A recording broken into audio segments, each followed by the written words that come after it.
What the? So was that the Hell Lord Wet Movie theme? What was that? I'd forgotten that goes on like way too long and like it's way too offensive. But you have to respect that it's connected to the stream that we're doing tonight. We're going to get wet. As long as I don't get slapped with anyone's dick, I don't care. Wow, what? I was like, what is this? That's some classic Hell Lord stuff right there. That is Hell Lord back from the day, yeah. Oh my goodness. But anyway, we're not here for all that silly shit. Yeah, we're here tonight. Let me first introduce the people on the panel. CK is not here yet. He will be here shortly because he is fucking having some car difficulty, and he'll just kind of log into the chat a little bit later, I imagine. But he's stuck on the pot or something. Just like couldn't kick it. Yeah, he's knocking somebody into 1985 with his dick. Yeah, like, jeez Louise. What's going on? Yep. But first, directly to my right, left, whatever. Depending on your thing is, we got Garrett from Born to Be Rad. He's always a welcome addition in all these chats. We'd love to have him. What is up, everybody? And it's been a long time, man. It's been a while now, but we're happy to have Wetmovie1 back to discuss one of the best topics out there today. One of the things that kind of like we all do. We've all had like similar interests to this, and that is autograph collecting. So, man, I'm excited about this. Been doing this. I don't know about you all, but I've been doing this since early 2000s, 2002 or 3, I would say. Well, yeah. The first, I think I've been getting hardcore into autographs, like collecting stuff, was probably for me. Like early 2000s, like early Fangoria Weekend of Horror shows or something like that. I think I may have been to one in 1999, but I don't remember. But like the ones I remember is like doing YouTube and shit was like 2000, early 2000s. Yeah, I would say I was probably mid 2000s when I started to really get into it, and I'm still kind of into it as well. But we were talking earlier, me and Uncle Bill, and I'm sure you feel the same way, brother. But I know you're still collecting quite a bit, but I can't imagine somebody starting to be an autograph collector now, because I think we really lucked out starting early when like things were really affordable. Man, I was able to get a lot of stuff on the cheap compared to what this stuff would have cost me now. So I think we got kind of lucky than if we were going to conventions now and starting from scratch, in my opinion. So I remember going to conventions back in the day and people just were signing shit either for free or for the most maybe $10, $20 at the most for like the most high end people. And now like the people that are like like victim number 27 and fucking Friday the 13th part 6 is fucking $40. Yeah, we were talking about that. Like the first show we ever went to was 2004, and almost everybody was either free or $5 to $10. Yeah, like it was not even heard of to like charge $20, $25, anything like that. And then like gradually, just year after year, it kept going up and up until now we're at the point where it's like it's normal for like $40 and $50 for just, it doesn't matter who you are, like anybody. Right. Yeah, and it's just it's crazy. Started when I started kind of going to conventions, everybody was roughly $20. You might have had one person that was like the $30 guest or whatever. Like for instance, I got Robert Englund at $30, and luckily I grabbed a couple things at that point in time because now he's like well over. He's $130 now, $125. Yeah, so and that's only going back to like probably. I'm thinking I met him maybe 08, maybe 09. So I mean. Well, that to me doesn't seem that long ago, but it's like over 10 years ago. Damn.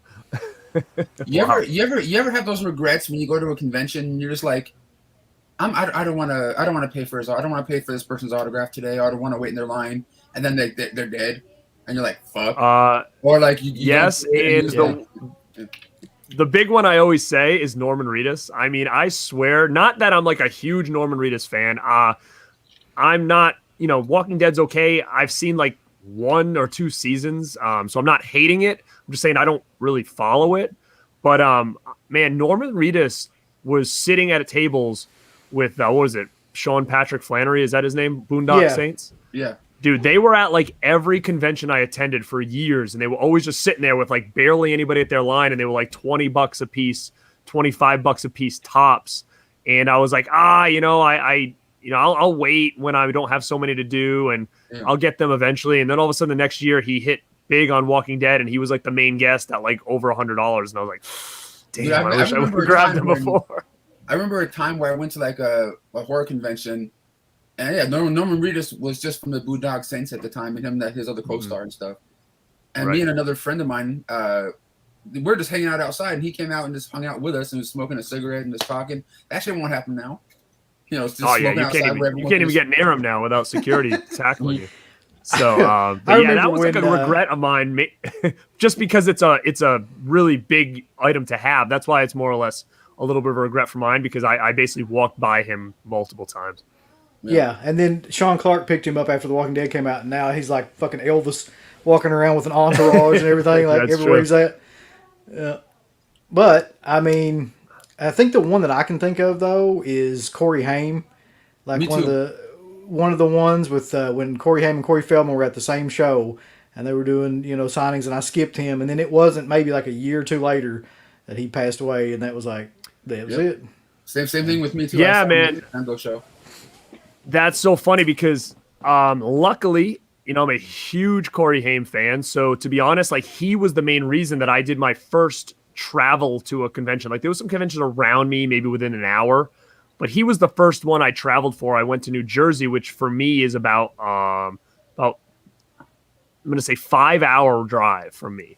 That was Monster Mania. It was the first time that him and Corey Feldman were announced, and that was the reason I went. My wife wanted to meet him. I wanted to meet him. So I met Corey Haim there, got a couple things signed, and then he actually came around that same year to Rock and Shock, which is the one that I've attended a lot more. It's within an hour of me, 40 minutes. So I met him a second time just because I'm a huge fan. And then that March, so Rock and Shock was October. By that March, he was dead. And it was one of those things I was like, oh man, like I'm super fortunate that I was able to get him, and I have him signed on probably like four items. So yeah, one I regret is Corey Haim as well, but there's one I regret the most right now, and the person is still alive, and you talked about him already, and that is Robert Englund.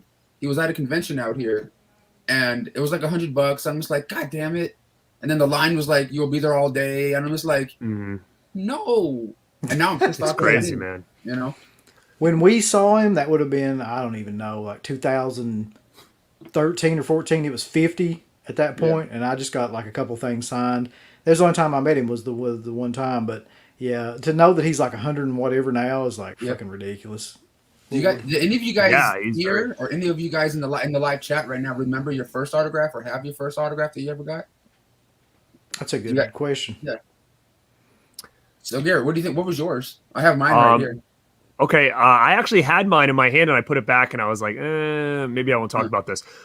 It was fine. No, I'll talk about it. So it's because it's wrestling. It's wrestling related, and I was like, I have quite a bit of stuff here, and I started pulling out some good wrestling stuff, and I was like, you know what? Like if I start going down this rabbit hole, like I'm gonna be there all night. So like maybe we'll do like a wrestling show or something, because I'll talk about it separately. But the first autograph I got was on a WWF magazine with Psycho Sid on the front. So this is going back to like, I'm going to say junior or senior year in high school. The WWF did an event in my area, and their referee, Jesus, I can't remember his name now. He owned a bar in my town. So in my town where I live, he owned a bar here. Shit, hey, what was the Here he comes. Yo. Uh-oh. Oh, no, he's out. He's out. He's out. Oh. Well, he's back. Hello. What's up, brother? What the fuck's going on tonight? What was the referee in WWF that kept? Remember that he was doing the gimmick where he kept hanging himself and stuff. Remember he had a gimmick where he kept like trying to kill himself. Jesus, I don't remember that at all. That's a killer gimmick, though. Somebody tell me in the chat what's his name again.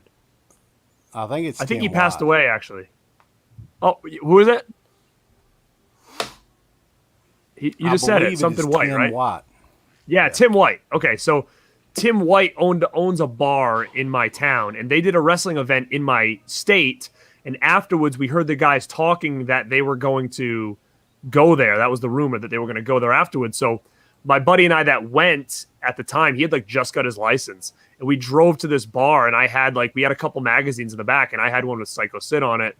And we stopped in the parking lot, and they were all getting out. So I have a magazine with Psycho Sid on it framed in my gym right now, and it's got Triple H's autograph on it, which is a good one to have now. Yeah. It's got Psycho Sid. It's got Billy Gunn, but it says Rockabilly on it because that's what he was doing at the time. That lasted like 6 months, didn't it? Yeah, and it's got Crush on it. So I think that was my first autograph that I ever had, and I was going to bring it here to talk about that, but whatever, I just talked about it now. But yeah, so that was my first like real autograph when I was in high school and met those wrestlers. So I still do have that framed in my gym.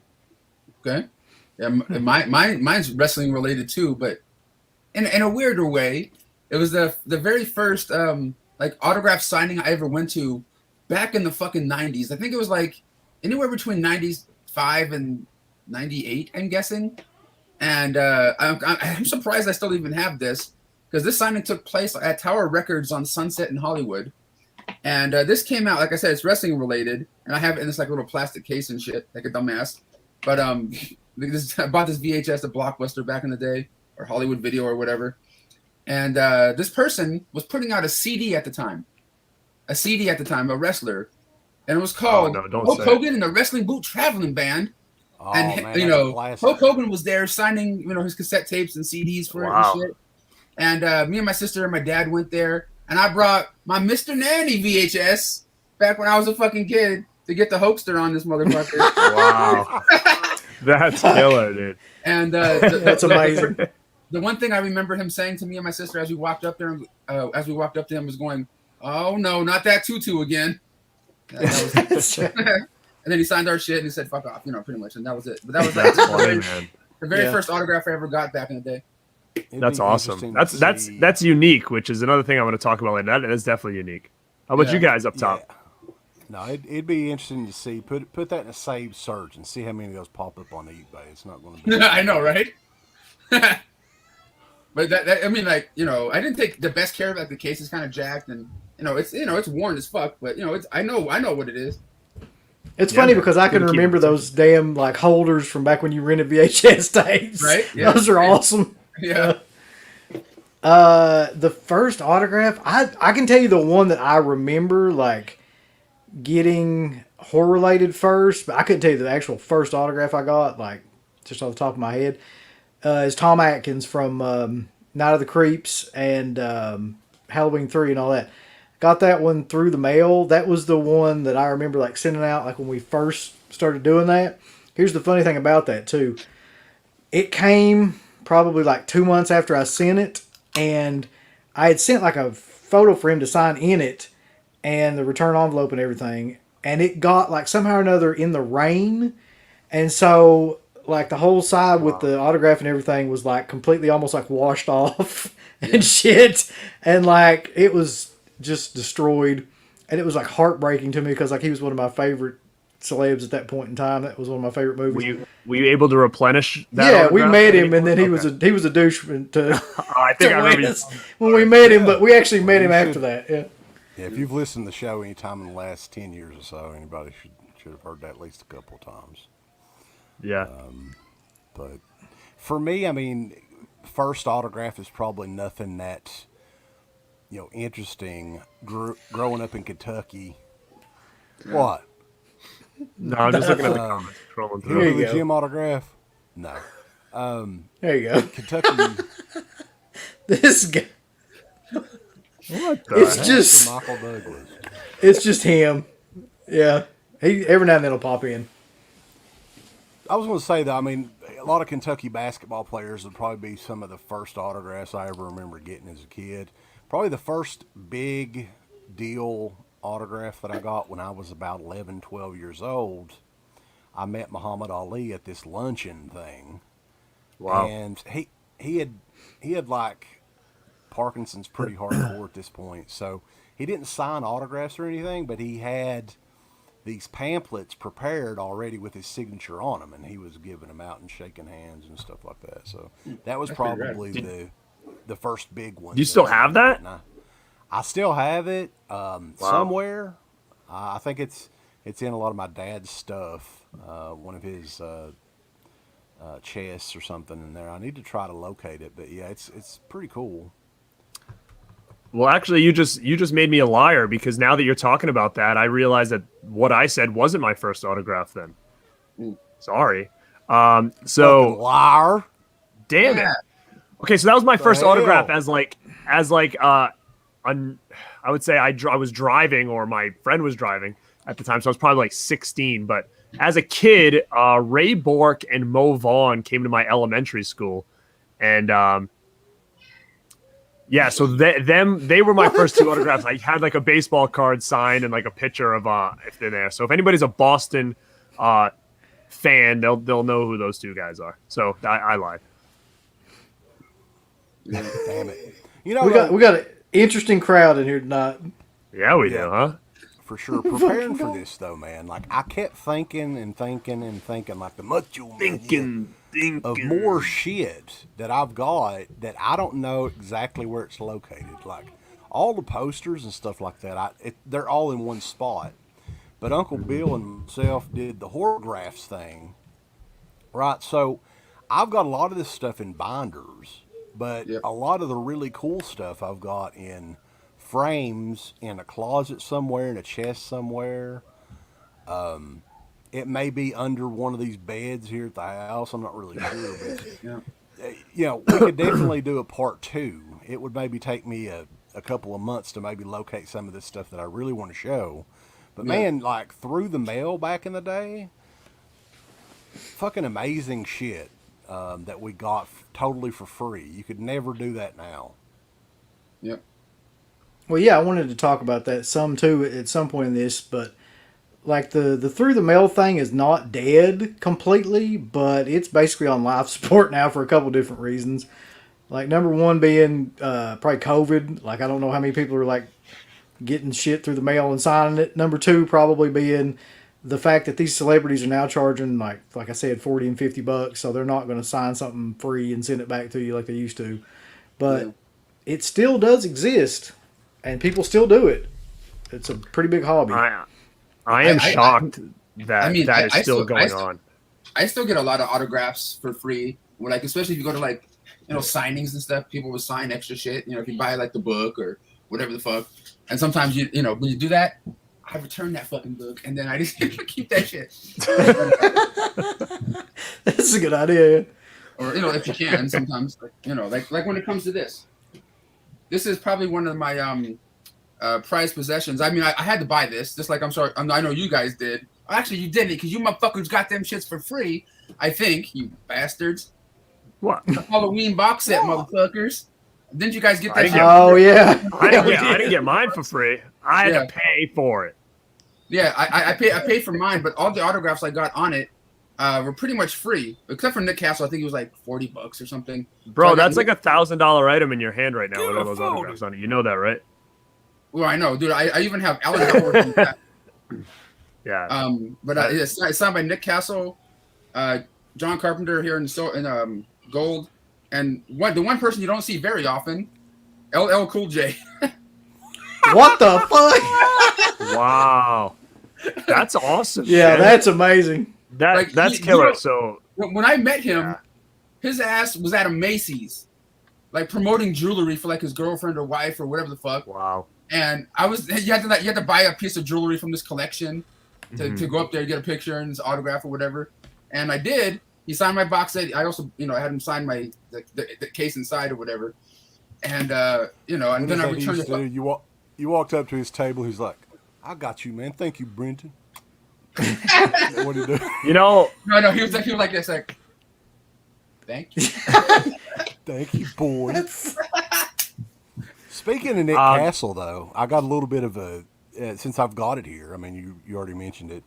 How many people? Oh God! Have Dennis the Menace on VHS signed by Nick awesome. Castle? That's killer, dude. Oh, that's cool. Yeah. The Face of Fear directed a '90s comedy. Yeah. The only thing better though killer. would be is if you had like Halloween Resurrection signed by Busta Rhymes. So you know what's funny about that? I met him. I would have. Garrett's going. Oh man, I've been looking for that. I've been looking swear to God, around lately to like figure out how I can do that. No, I don't have it. But it's funny that you mentioned that because I've honestly been. I don't like Resurrection at all. but I honestly have been looking around like on eBay to see if there's anything out there.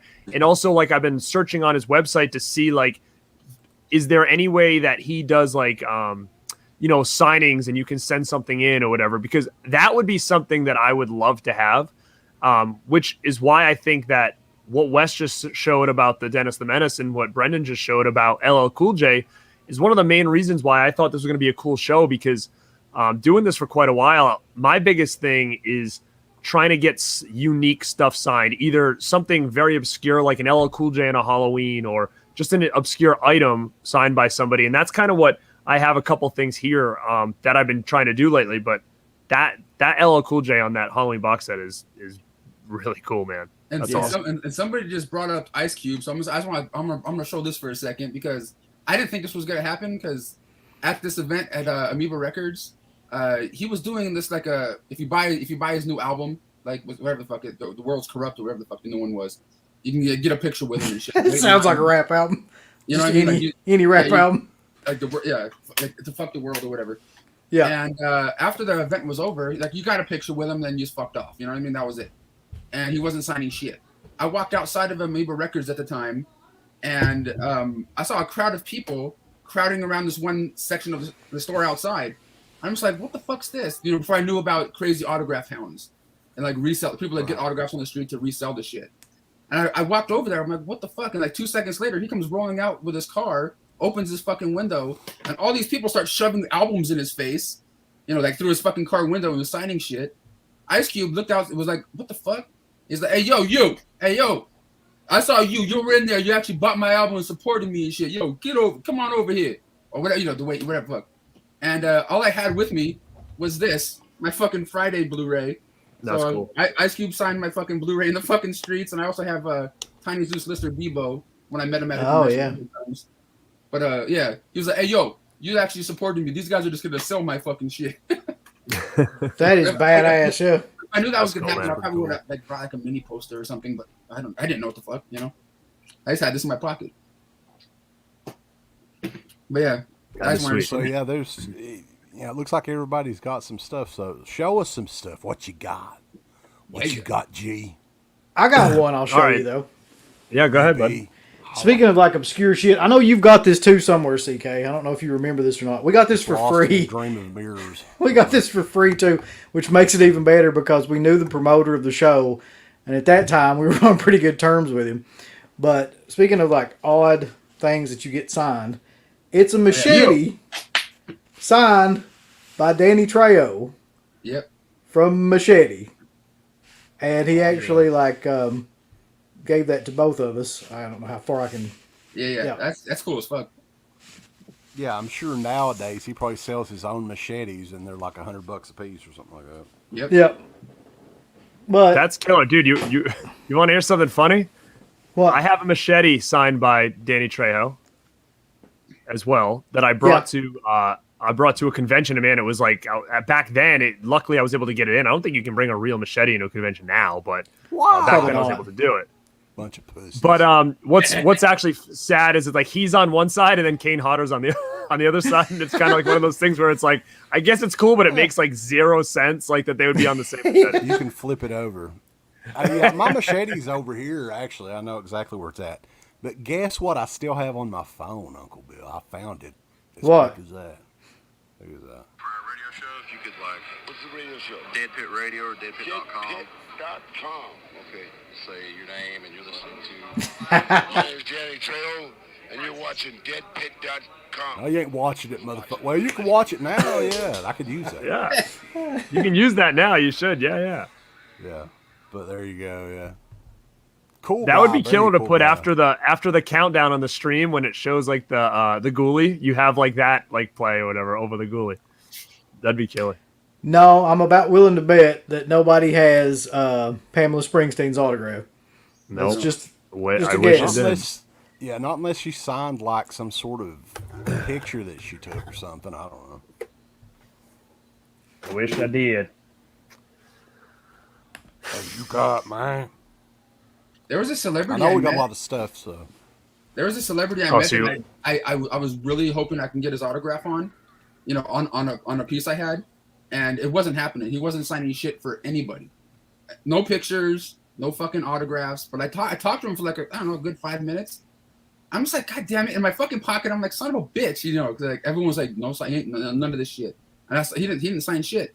But you know how cool it was to like, I went to like a podcast recording of this guy's podcast. It's called Bunny Ears. And I'm like, cool. This is cool. I know what you're going to say. And he had Weird Al Yankovic on the show. I met him. He signed something for me. That was cool.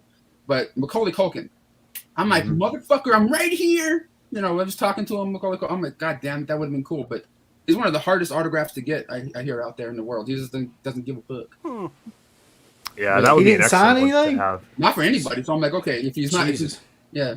But everyone was told he ain't signing, he ain't doing pictures, just, you know, all that shit. The Home Alone movie alone, I mean, I'm sure he's set for life just for that movie. So he probably doesn't give a fuck, and he's like, whatever. Yeah. No, he definitely doesn't seem to give a fuck. He shows up on the weirdest like shows and stuff. Which, what's weird is he's like a big wrestling fan growing up too. Yeah. And I always remember him at WrestleMania 7. Like, this was right after Home Alone, and he was in the crowd, and they only referenced him being there like once. Had that happened now, they would have shown like, Macaulay Culkin from Home Alone, and they'd show him in the front row. Like, dude, do you remember the shit with Goldberg? Right. That was like only a couple years ago. I remember, didn't he come out or something? Well, no, Macaulay Culkin, like, he was, I forget what he was doing. He was talking about something that he had tickets to one of those shows or something like that. And him and Goldberg got in some sort of like Twitter war or something. And then he basically was like, he told Goldberg, Goldberg was like, do you remember this though? Like, Goldberg said something to him. He was like, that's fine. Just don't botch a tombstone on me or something like that. Yeah. Talking about the Undertaker match. I don't recall that at all, actually. Oh God. Yeah. Just, this is an amazing exchange. That was did Macaulay Culkin come out? Was it on NXT or something? He came out on a show probably within the last 10 years. I don't remember which show, but I thought it was a WWE produced show. I almost remember him coming out and doing like a high cross body on somebody or something because he was a wrestling fan. He said he did a segment with Chavo and Hornswoggle. Okay, that could have been it. I just remember him coming out and doing something. Was he like a special guest host or something like that? He might have been. I don't remember. It might have been during that era. Yeah. Dude, here's the funny thing about this question. We actually have Sonny Landham signed merch. Not me, but they do. Because we made his ass like. I mean, I remember meeting him, but I don't remember. Maybe you got the autograph. I didn't get the autograph. Oh yeah. But you can get the Sonny Landham Rules T-shirt at shop.deadpit.com. So throw that out there. Because Sonny Landham, he fucking rules. So let's go, Garrett. What do you got? I know you got something over there.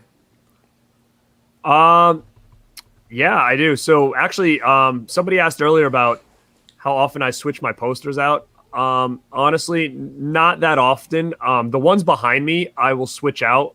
Sometimes I'll try to make them, somewhat related to whatever show we're doing if I have anything that would be relatable. But man, I've got 1, 2, 3, 4, 5, 6. I've got tons of posters around this room that I barely ever move. It's just usually these 4 back here that I'll mess with. But all the ones behind me are signed. I wasn't going to show them because they're big. I got Christopher Lloyd and Michael J. Fox in the Back to the Future. I just got that Brendan Fraser on the Encino Man this weekend. I have Chevy Chase on that Christmas Vacation, and I have pretty much everybody except for like Jamie Gertz on that Lost Boys poster pretty much. So those are big items for me. But I will show something that I have here that I kind of showed in the past, I think, maybe a long time ago, that it's just a very unique item, and I'm kind of lucky I have it, and that is this Elm Street 11x17 signed by Johnny Depp. You son of a bitch. Yeah. You fucking son of a bitch. So that's a pretty big piece in my collection here. He did sign it in black though, so you got to really kind of see it. It's hard to kind of see like from there. You want to trade? I got this Johnny Depp. Oh, that is pretty sweet though. That is sweet. That's man. badass. Wow. Yeah. No, I like this one. But I wish it was a fucking Nightmare on Elm Street poster, but this is still. Yeah, I would say I actually like yours better, but I think just the obscurity that it's Nightmare on Elm Street is cool. And I actually he was doing a Black Mass in my area. He was filming it, so people all went down there, and he was walking around and just basically signing shit that people were putting in front of him. So that's how I was able to kind of to get that. So you know how hard it is to find him on shit like that. Oh, so you actually yeah, so that's why it was like one of those items where, like I said earlier, when you can get like a LL Cool J on a Halloween or a Johnny Depp, like I could have picked anything, right? And I was like, dude, I'm gonna get Elm Street, just because it's just different. So that was the first big item I wanted to show that I just thought was a little bit obscure or unique. You know, odd bit of trivia here, and I think that he still comes around every once in a while. He has family in like Pike County, Kentucky. You remember hearing Who's about this? Johnny Depp. Yeah. Oh, okay. So he will randomly show up to visit family, and then you'll see photos and stuff like that online or newspapers or something like that. And then by the time everybody knows he's there, he's gone. So it's like, seriously, like, I think Elkhorn City, which is a very rural area, is where some of his kinfolk are from. So that's kind of interesting. I don't ever hear anybody talk about that. Yeah. Brendan Fraser was the main guest at Boston Comic Con this weekend, and it was he was only there on Saturday, and you said you were there all fucking day for that. Yeah, so it wasn't the fun time. I mean, it was cool to go, but like at the same time, it was madness. Like he had just line galore. It was crazy. How much was he doesn't charging, usually. by the way? Oh man, do you want me to tell you? I paid $80 for that. So That's not and again, bad, man. I don't usually try to fork over that kind of money, but again, I'm at a point where, like I was talking to Uncle Bill earlier, is that we were very lucky that we were in the game early where we could get a lot of big names out of the way. So now it's like I'm just kind of rounding things out. So if I have to pay $80 like every once in a while rather than going to a convention and spending like $500 on like $30 autographs and getting a ton of people, like I'm fine with that, because I just knew for someone like him, it was just somebody I never had seen at a convention in all the time I've gone, and big fan of that movie. And again, I just thought it would be a cool item. And what's funny is he actually didn't have anything Encino Man at his table for you to grab. He only had Mummy stuff, and that's it. So the fact that, like, Encino Man, I brought that poster, like if I didn't, he wouldn't have had anything with Encino Man to sign. And that's really what I like him for the most personally. Yeah. So, so that's my story on that one. So he's just going to forget that and Blast from the Past existed, I guess. Bedazzled, man, that one's underrated. Monkey Bones, or whatever it's called. Bedazzled, wasn't he in Bedazzled too? Yeah. Speaking of Blast, go ahead. What was the movie he was in where it was Joe Pesci was like the bum in it, and they kind of No, they kind of let him. They're in college. They kind of let him live with. Oh fuck yeah, with honors. There you go. Yeah, that's a good. Yeah, he's. I never saw that one. I never saw that. That's a great movie though. Yeah. He's in. I didn't remember Brendan Fraser being in it though. Yeah. But speaking of Brendan Fraser and what's it called, the Blast from the Past, back where I used to live in Canoga Park, California, they fucking were filming Blast from the Past back then, and right outside my apartment building, and my apartment building, we had like this little balcony and shit. And my mom and dad or whatever would go out there to smoke out there and shit. And I would walk out. I walked out there once. Fucking Christopher Walken's just like chilling right there. He's like, "Hey, bulls." He didn't say it like that. He was just sort of. Hey, bulls. I wish he watches the show. He was just right there. I'm like, "Fuck, Christopher Walken." He's like, "Hey, what's up?" That was that's my interaction. That was it. That was kind of funny during that movie. They were filming it. That's awesome. Cool. So, Aaron, you got anything? Who's next? Yeah, I guess. So, okay, this is like one of the best things that I ever got through the mail. And I'm pretty sure it's legit just because of what it is. I didn't send this or anything. I just got this back. I sent just like a regular letter like I would always send. This guy is deceased now, but he sent back, this would have been around 2004, I would imagine, 2003, 2004. The big box of Silent Night, Deadly Night signed by the director, Chuck Sellier, however you want to pronounce that in particular. It's the VHS big box. I don't know how the hell he sent it through the mail, because that would have cost quite a bit in shipping and everything too. Wow. Yeah. But he did. It's You notice they raise shipping costs again. God damn, man. Yeah, I did notice that today, especially. Even medium mail. Dude, does anybody have, actually, it's funny because I just saw a Movie Watch Daily and I had Justin, what's up? Does anybody know the best way to ship? I got this dude a Turbo Man doll. I found one for him and I went to send it to him, but they want to charge me $50 to send it. And I'm like, what the hell? Like, I was at USPS, at the post office. Is UPS cheaper for a bigger box like that? Does anybody know that ships a lot? I ship a lot, but it's mostly DVDs and Blu-rays, like off my eBay Medium store. mail, baby. That's what I ship. Well, I can't media mail that thing, So You actually I don't know. could. You think? Well, you're not. Well, no. You're not going to have any insurance though if you do that, so you may not want to do that. Yeah. Well, I mean, if I boxed it pretty damn good, $50. so, I don't know. So just use your PayPal and ship it on PayPal, and you can use media mail for anything. I'll try that because I need to go to UPS and see what their prices are, because it just sucks that it pretty much cost more than the item did. So I didn't know if you guys had any heads up on, or like any opinion on that. Sticking with VHSs here, I think this is it for me and the VHS tapes. This is one that I got through the mail as well, and I've kind of jacked this movie off enough over the years, I guess. So I don't want to talk about it very long. But it is The Forest, right? Signed by Gary Kent, who is still a good friend of mine on Facebook. That glare sucks, but yeah. So the interesting thing about this is, I got this probably 2004. His wife at the time, who was the main lead female, signed it as well. And you can see, like, the signature is it's kind of wobbly a little bit. Yeah. So I didn't know that she was actually dying of cancer at the time. This may very well be her very last autograph that she ever signed, because I know she passed away shortly after this. And this may be one of the only autographed items that she ever signed from The Forest, too. Wow. I've never seen another one. That's cool, man.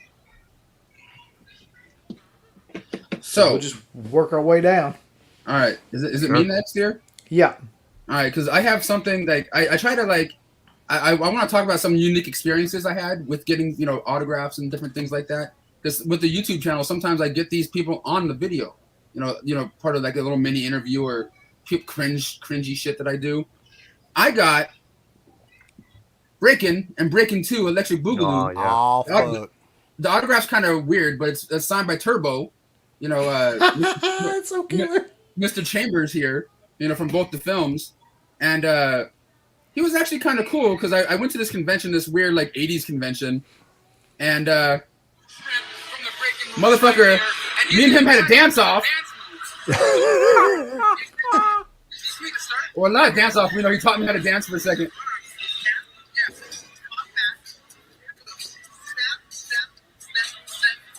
It was kind of a weird thing. Sick. And he signed my shit for free. It's amazing. You didn't do half bad there, man. No, that's not bad at all. Yeah, but yeah, I just want to talk about that for a second. There you go. Wonder if they'll ever do the 4K releases of those. They should. I'd buy them. They probably will, because the Blu-rays are way out of that Blu-ray's out of print, man. So you can't get that anymore. So man, I'm sure it's probably on its way. Anybody gotta dance with that motherfucker anywhere? What? No. Well, I wish we had a room and shit. I want to dance with thin to dicky, baby. See, stuff like that is amazing, though. Like, if you actually get to do something like that with somebody from a movie, where that's the main theme of the movie, it's like that's a great story. Yeah, no, definitely. Awesome stuff. Let me see. Somebody asked about, where you can buy autographs now like that are legit. Like there's a lot of companies now that will do it through the mail. And I've utilized a bunch of them, especially last year when COVID hit and everybody was home and conventions weren't happening and all that stuff. So, I decided that I was going to start messing with that. And like I just said, I use it just to basically round out some stuff that people that I never met, that I never don't think I could meet, that happen to do these signings. And a cool item I recently got, which I'm going to do a separate video on, but everybody knows I'm a huge Karate Kid Cobra Kai fan. So Zobi actually did this for me, and I had specific instructions for them to do this, and it wasn't just a straightforward, hey, I want this and whatever. So I got this. So if you guys know Terry Silva and Martin Cove, but they're both on here. Both signatures are on here. So that's a pretty cool item, just because, again, I'm a huge fan of the Terry Silver character and Martin Cove. So I recently got that, and it's pretty cool because they had this all done. Instead of just sending me one of each, like I asked them to have them both on the same one. So I always like that when you can get multiple people that are on the picture or on a poster on the picture itself. So kind of always, it always kind of bothers me if I would have got like that and it would have had just Ian Thomas Nick and the other guy wouldn't have been on there. Ian Thomas Griffin and the other guy wouldn't have kind of like bother me. So so I'm kind of happy with that. Cool. Yeah, that's a great one too. Hey, look what we got, guys. Give me 20 fucker. Super chat. Uh-oh. Here it comes. Give me 20 fucker. Hang on a second here. I didn't have it ready. I thought That's okay. We can do it ourselves. Ah! Give me 20, fucker! Give me! 20! Give me! $20! Give me $20 or I'll shit! Oh, okay. So Such an odd thing that Steve just fucking appears. Give me 20, fucker! Give me! 20! Give me! $20! Give me $20 or I'll shit!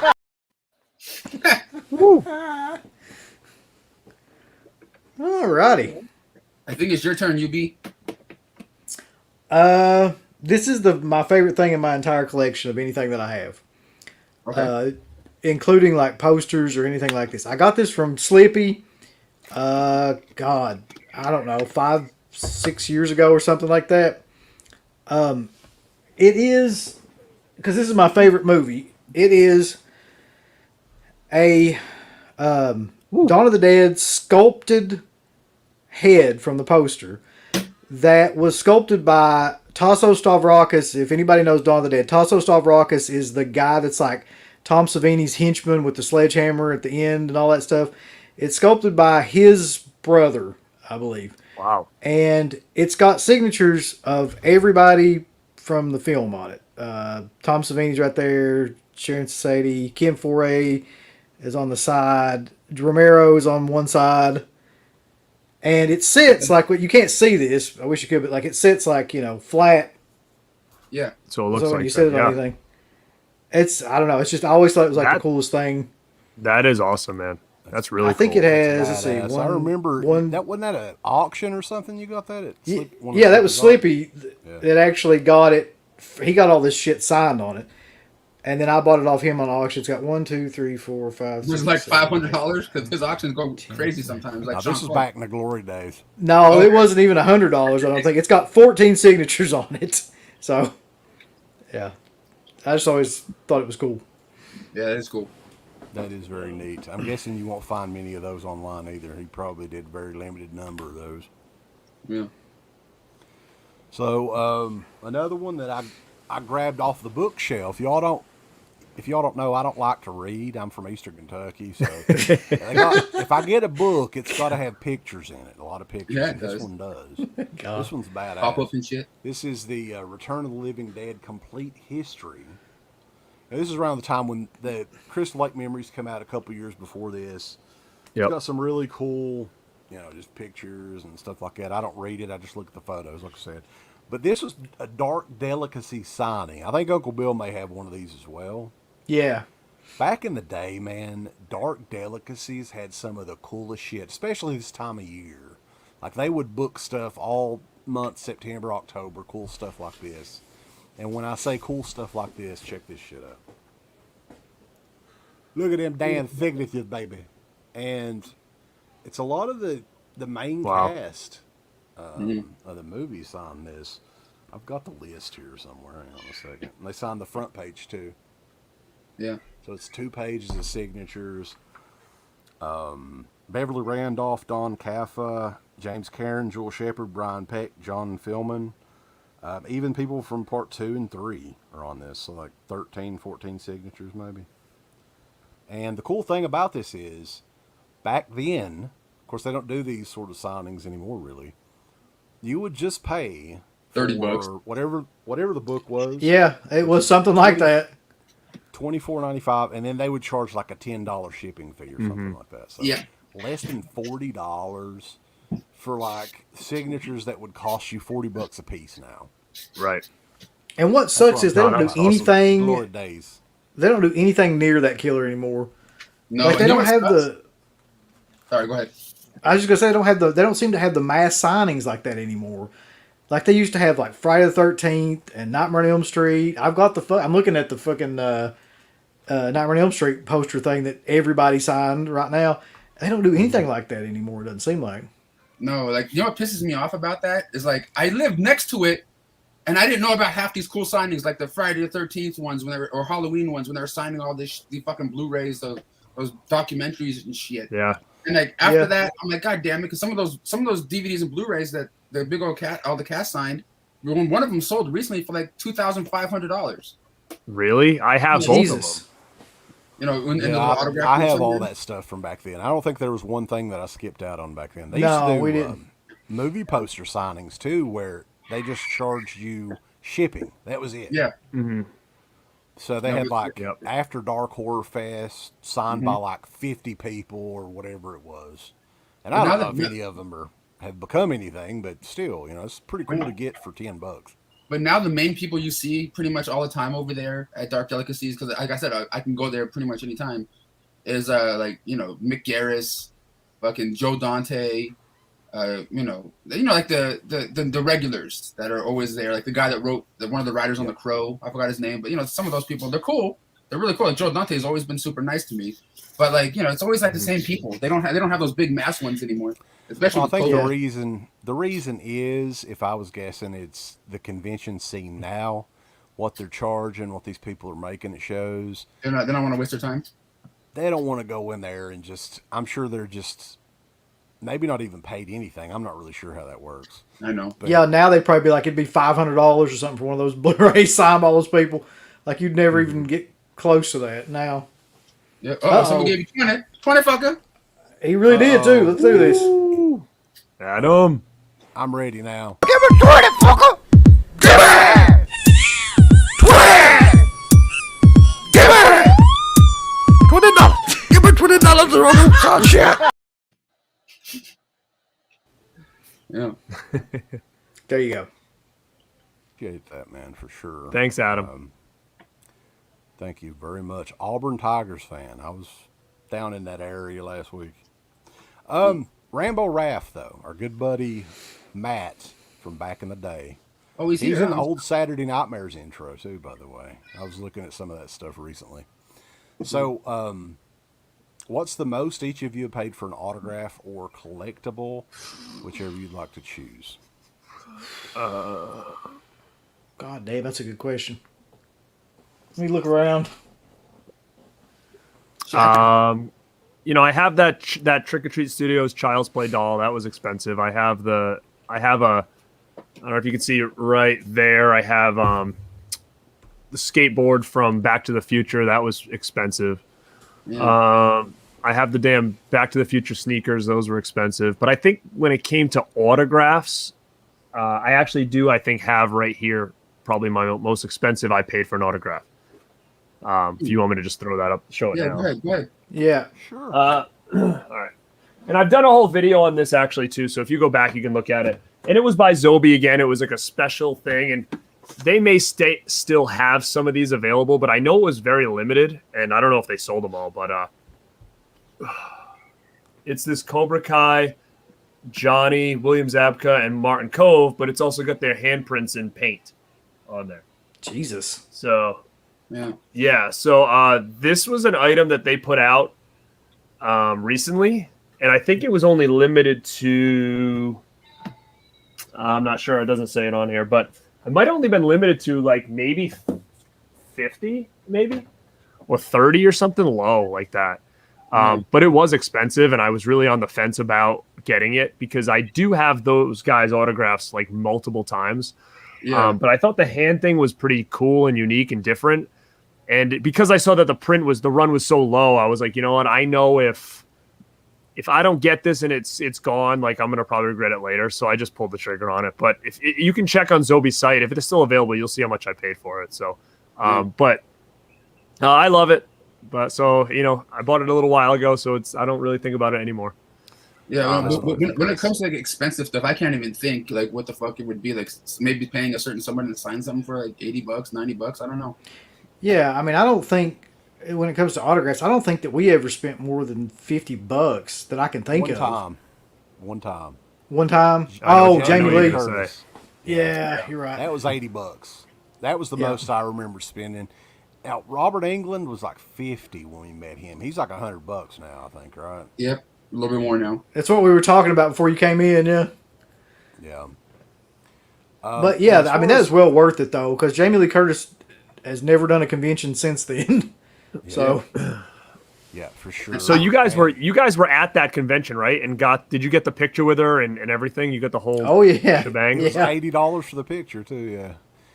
I got 2 autographs, and then the photo, was $80. So I don't know, add that up there, like $240 or whatever. So so you guys were lucky enough to get there and be there, which is killer. I mean, I've seen the documentary and stuff, and it just seemed like it was such a good time. But I will show that now because they did do during that convention. They did do mail-ins actually, where they actually said, "Hey, if you want." We're going to do 100 or whatever. If you want them, if you can't make it, you pay this and we'll send you one of the pictures that you chose. So I brought that to the table here. So it's authenticated and stuff. So I did jump on that during that convention because I couldn't get there from where I live. So, I probably paid what you paid plus shipping to have it sent to me. But it was one of those things, like I said before, and like you just said, it could be a once in a lifetime thing. I mean, who knows? Yeah. But someone said here in the comments, about the Robert Downey Jr. private signing that's going on, and that is true. There's also a Mel Gibson one that's happening too, and the lowest price for him is $450. Who in the fuck? People are paying these prices, but like, are you fucking serious? And it's just like you're not gonna meet them. It's just like, okay, thank you. Yeah, I think of that.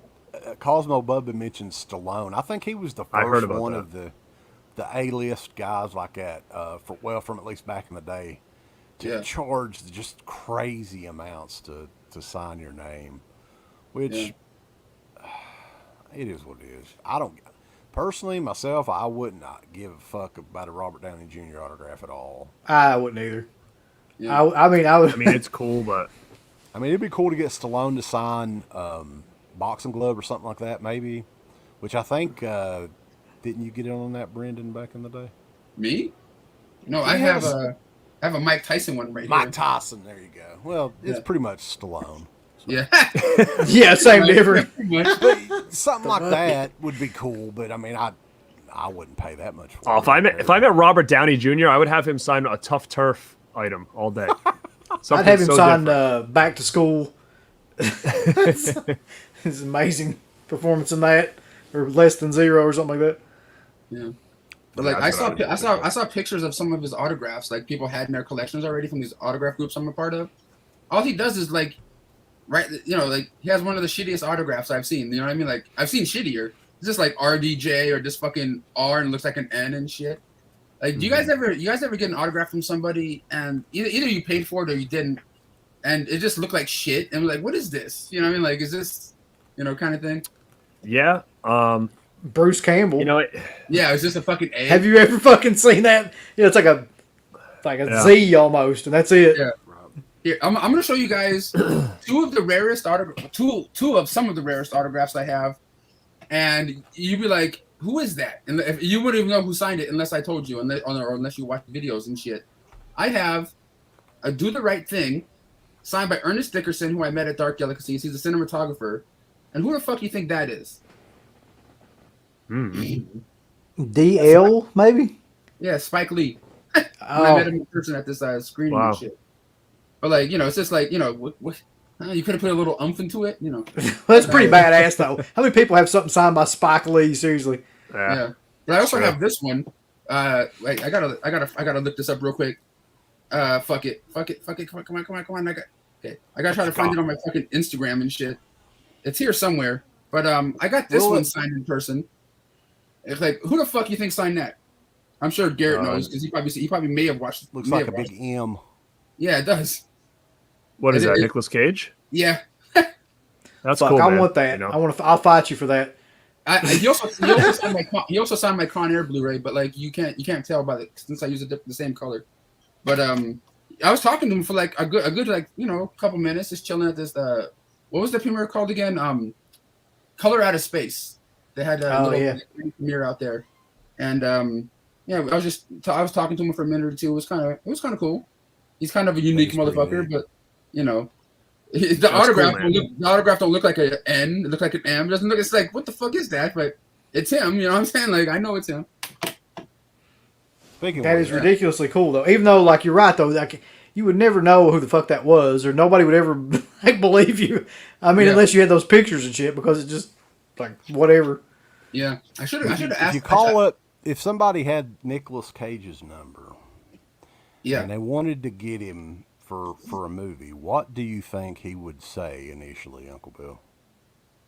What do I think that Nicolas Cage would say? Yeah. Any Give movie. me 20, fucker! Give me 20, fucker! Give me! 20! Give me! $20! Give me $20 or I'm gonna shit! Adam and Rambo, brother. Coming in hot and heavy over here with the fucking... Coming in hot! Go on for a chat sometime. We haven't talked to him in forever, but yeah. We got to address this because this is funnier than hell right here. Yeah. Oh shit. For the memories and good times, and I accidentally clicked off of it. My bad. There's too many people doing this shit right now. We're fine. We'll go back to it. What we got here? Talking about like somebody that was an actress in Mad Men refused to sign a poster. It's got to be fucking Galen Ross, because she like absolutely will not sign anything related to that, or like even talk about that she was in the movie. Yeah. But she was in Dawn of the Dead, and I do have her signature on my little head over here. I've got her signature on my poster, but I'm not a fan of hers. She can no. fucking hell. Nobody knows. Fuck her. Madman's a good movie, man. I don't give a fuck. I mean, people. I don't know what. I like Madman. Is she ashamed of the hot tub scene? Maybe the hot tub scene is kind of goofy, right? But when you're making that, wouldn't you think it'd be goofy anyway? I mean, they're telling you to twirl your ass around in the hot tub over and over again. Yeah. That's true. Whatever. But Rambo, though, the $5 super chat, for the memories and good times, have enjoyed you guys since the start. Glad you fellas are hanging in there. Also, hope Brendan is feeling better. Were you sickly recently? Well, I don't know what's really going on. I don't. It's not COVID. I know that for sure. But like, I do have this little like icy hot shit on my neck right now because I woke up wrong and shit. It's kind of, I don't know. Oh, you got it's like trying to relax your neck or whatever. Yeah. This COVID thing is, you don't want to fuck with it. I mean, you got these dumbasses here in Eastern Kentucky that think Bill Gates is going to inject their ass with like some sort of tracking device or something like that.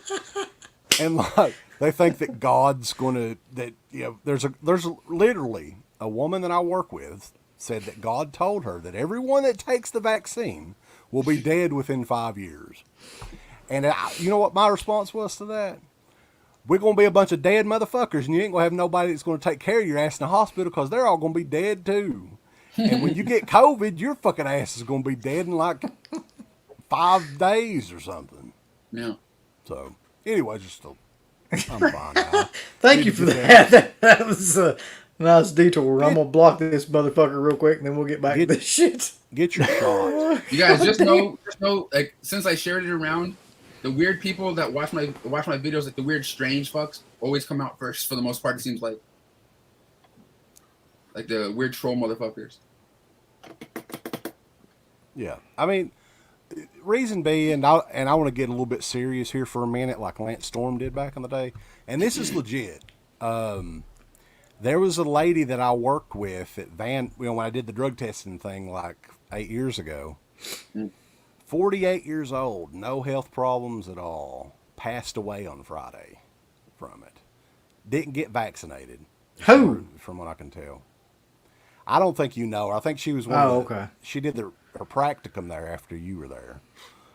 Jesus. I can tell you off air, but yeah, 48 years old, no major health problems or anything. Yeah. So people just need to wake the fuck up, man. I mean, that's what I'm saying. It's the only way this is going to get behind us, I think.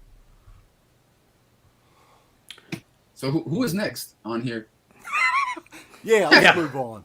Yeah, it's just like fuck. I think you go after Wes, but I don't know if Uncle Bill's gone. I just showed some the Nicolas Cage and Spike Lee. Yeah. Let's do something different then. Okay. A little bit different. If I can get this shit over here. Some of the letters that I got back through the mail. That's always fun. That was part of it too. That was a great personal type gesture that you would. So, I always used to love it when I would get these. Like, a few people would have their own stationery and stuff. And, like, this one is from Eduardo Sanchez that directed Blair Witch Project. That's cool. And he writes on it, sorry this took so long. I'm right in the middle of production, and I just went through my box today. Hope you're still well. Email me when you get a chance. It's got his email and shit on there. So, I thought that was pretty cool. So, he was making the Blair Witch Project when you sent that to him? No, this would have been, I don't know what he would have been making around that time. I'm not sure what he made after that. Maybe he might have been doing the... There was some movie that came out like, God, I think we got sent it to review, but I can't for the life of me remember the name of it now. It's like an alien movie of some sort. I can't think of it either. Yeah. I thought this was awesome. You don't know if you guys will know who this is or not. You might not. Brian Usna, who directed Society, and what else did he direct? He was just got Dark Delicacy. Yeah, he was. He actually sent this through the mail where he drew this picture of himself and then signed it. That's unique as fuck right there. And I had mentioned this a bunch of different times, but this is actual like art that everybody's favorite person, Victor Salva. Oh shit! Had sent. Oh no! You shouldn't show this on there, Uncle Bill. I mean, it might. Oh, we're good. Yeah, this is production stills and art like from Jeepers Creepers. I like that. I dig that shit. I don't dig what he did, but that's cool. No, yeah, I don't either. But around this time, like I had no idea any of the shit that was going on with him. Altered. That sounds right. As far as the Sanchez movie. Yeah, that's what it was. But he sent like a ton of this stuff because I guess nobody really sent him fan letters. I'm betting. Yeah. But you know what? It's pretty fucking killer. He didn't send you any videotapes, did he, Uncle Bill? No. Send you any blank tapes for you to record stuff for him. How about any toys or anything? Yeah, he did actually send me a toy. I wish I could find it. All right. Listen. I have a story when it comes to Victor Salva. Oh God. Oh boy. I was supposed to meet him. Okay, he was supposed to be at this screening of Jeepers Creepers, or I think they were. And then he found out that you were over the age 18, right? And then he canceled. Fuck you. No, but he was supposed to have a screening of like part 3 or some shit, or like a double feature or something at the Chinese theater. And I was invited to go because a friend of mine at the time was putting on the events and stuff. And I was like, "Fuck!" And I knew there was people like protesting the fuck out of that screening, outside, like saying if this happens, we're fucking gonna burn this motherfucking place down. I'm like, oh please let it fucking happen because I wanted to get an interview with him, talk to the people outside. I wanted to do that whole cut back and forth thing. You know what I mean? Like it would have been like fucking insane, and like because I would have started off the interview, like regular, hey man, how you doing? Like being kosher, and then try to end the last couple of questions was so how was it touching a little boy? some shit like that, or Shit. you know what I'm saying? Like, How was that? I'm going to do any interviews. Yeah. Yeah. What was that like? No, like it didn't. It got canceled. They No, I mean that's what the questions would be like. So what was that like? Yeah. I mean, you have any extra copies? You fucking turd. So I got this one. This is a letter that James Karen from Return of the Living Dead wrote back. That's pretty cool. What's the odds, man? That's exactly what I had in front of me.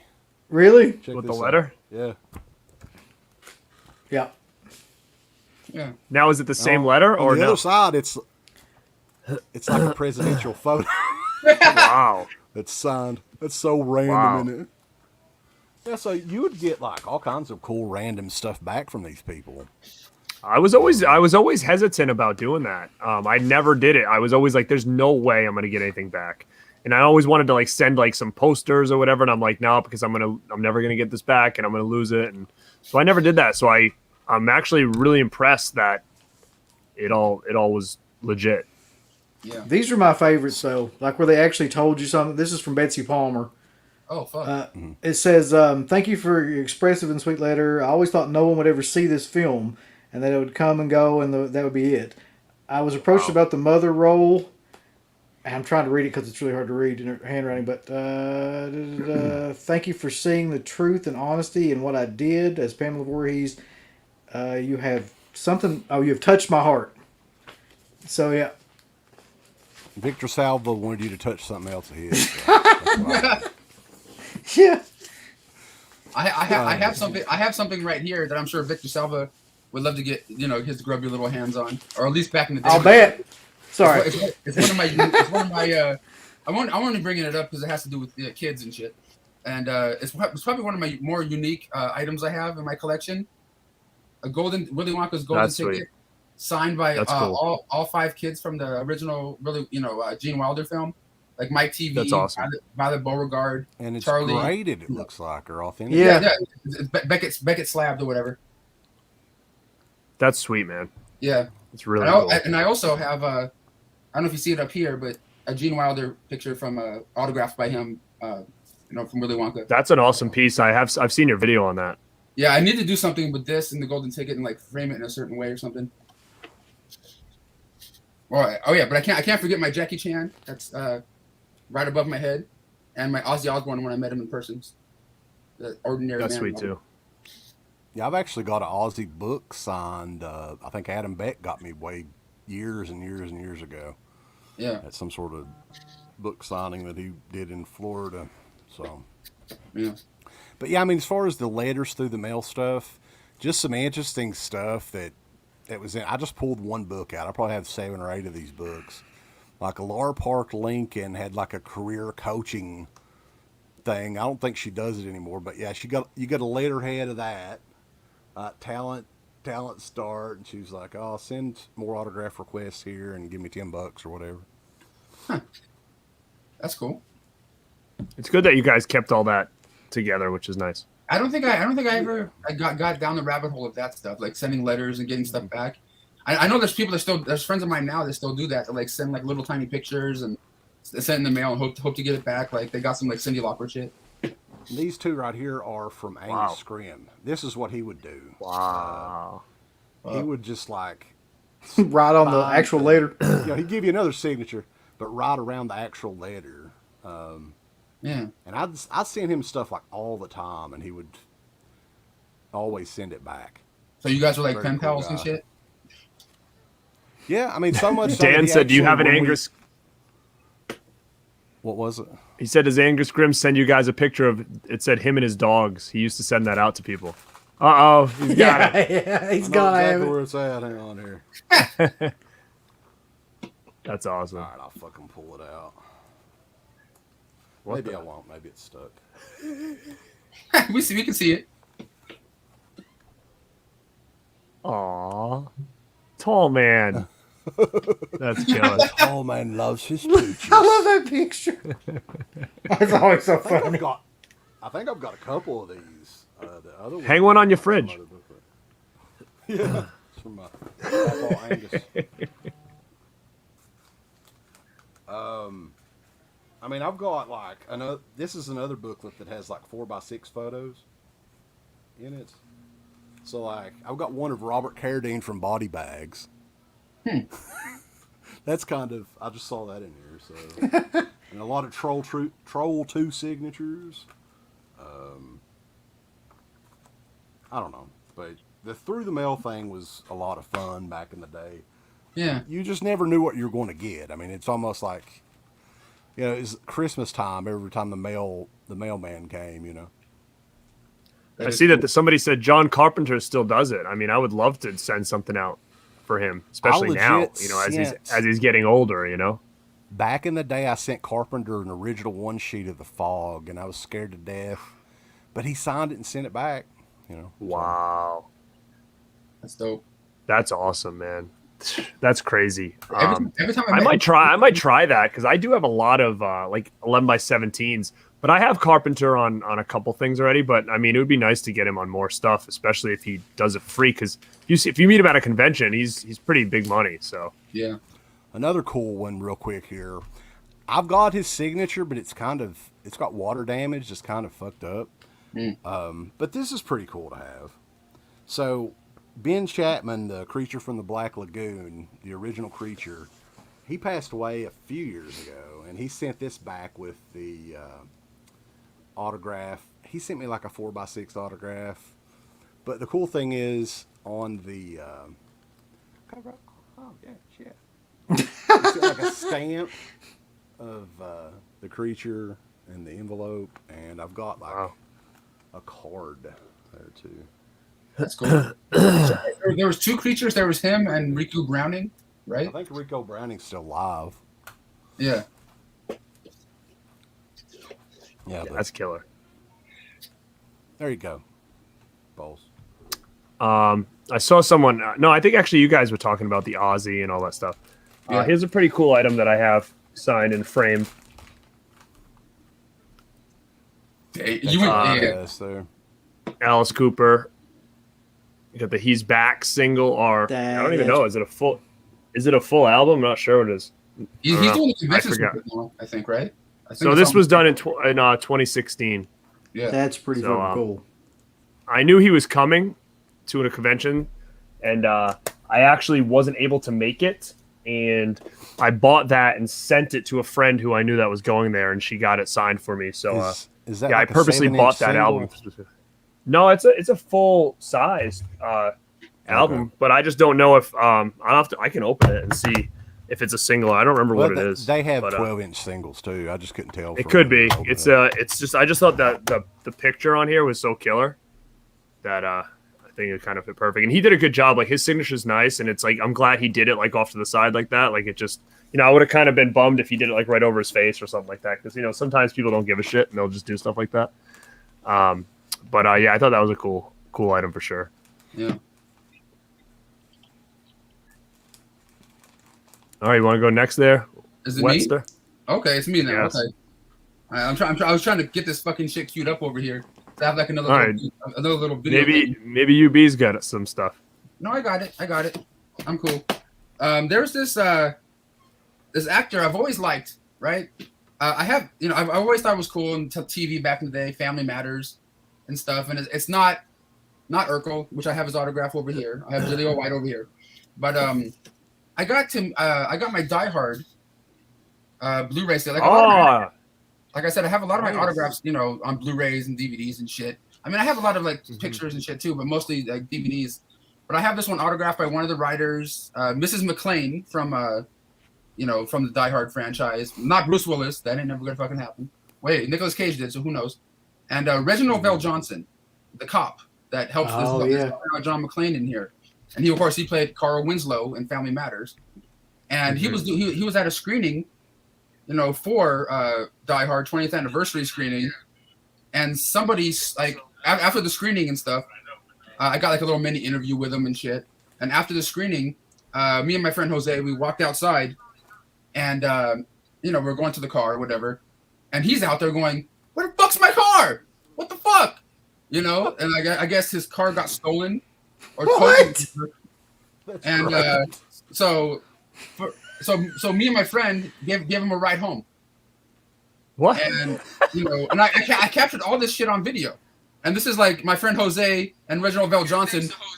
And is driving us over here. That's the chaos, bro. What the fuck? Jose Prindes. Arriba.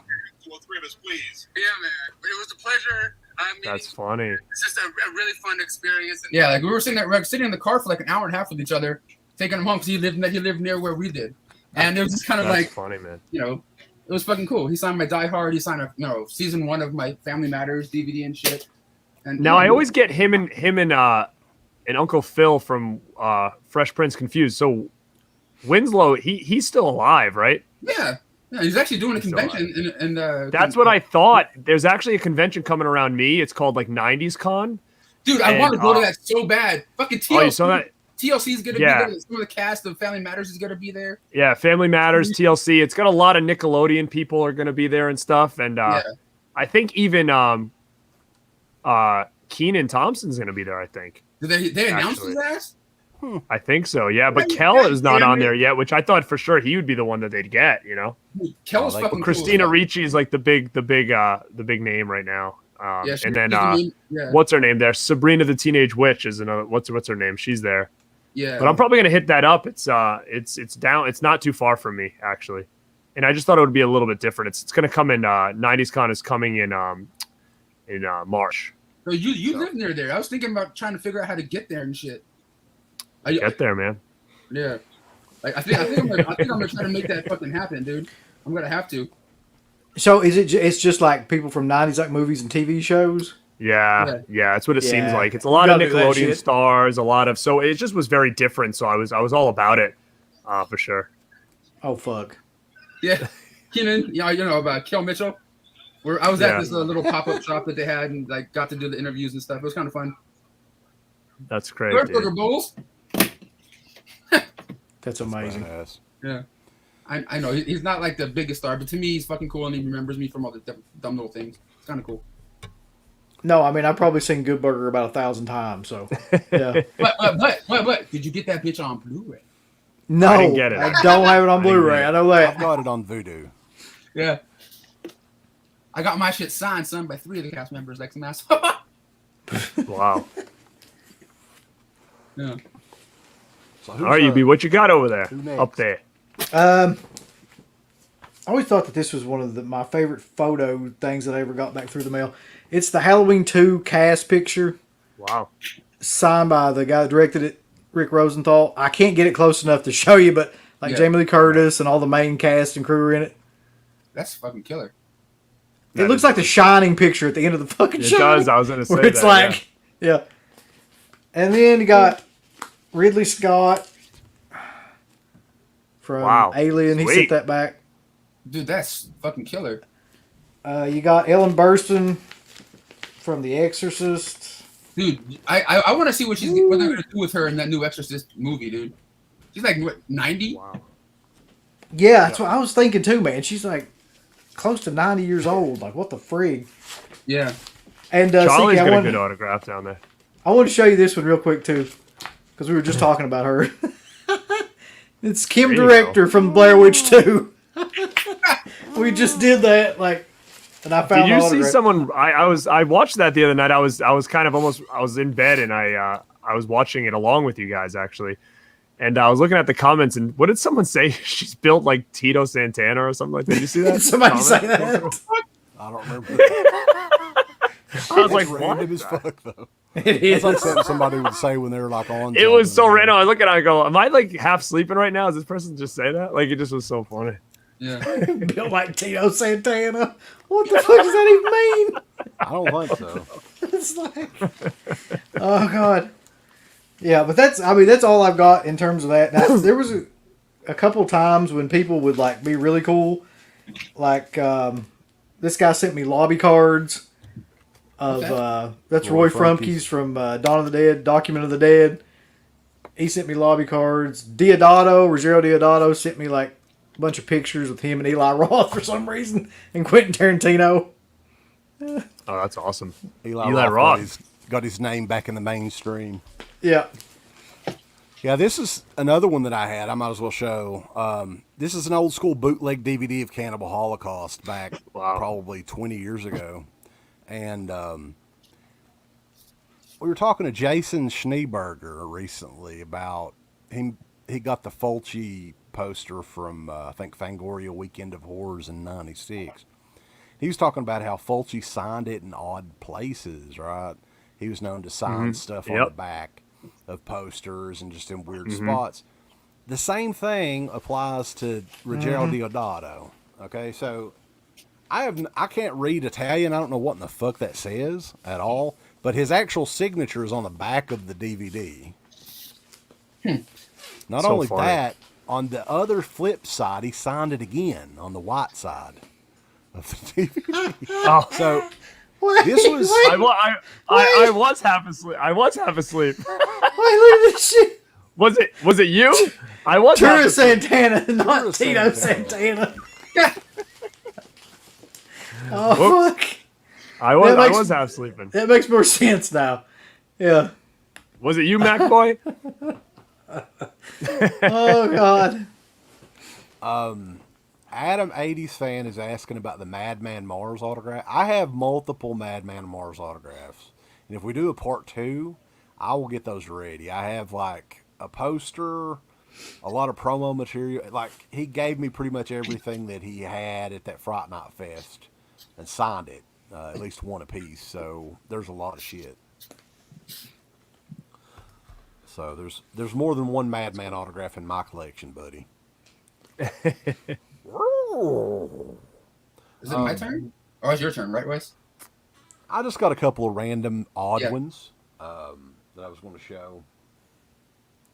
This dude passed away a long time ago. He was the fat zombie in the beginning of Fulci Zombie. I think his name was, I don't know if he was a comedian or what. It's Captain Haggerty. Do you remember this, Uncle Bill? I do remember that. I don't think I got his. That was one of the few that, like, you got, like, before I even knew anything about it, and then, like, he passed away.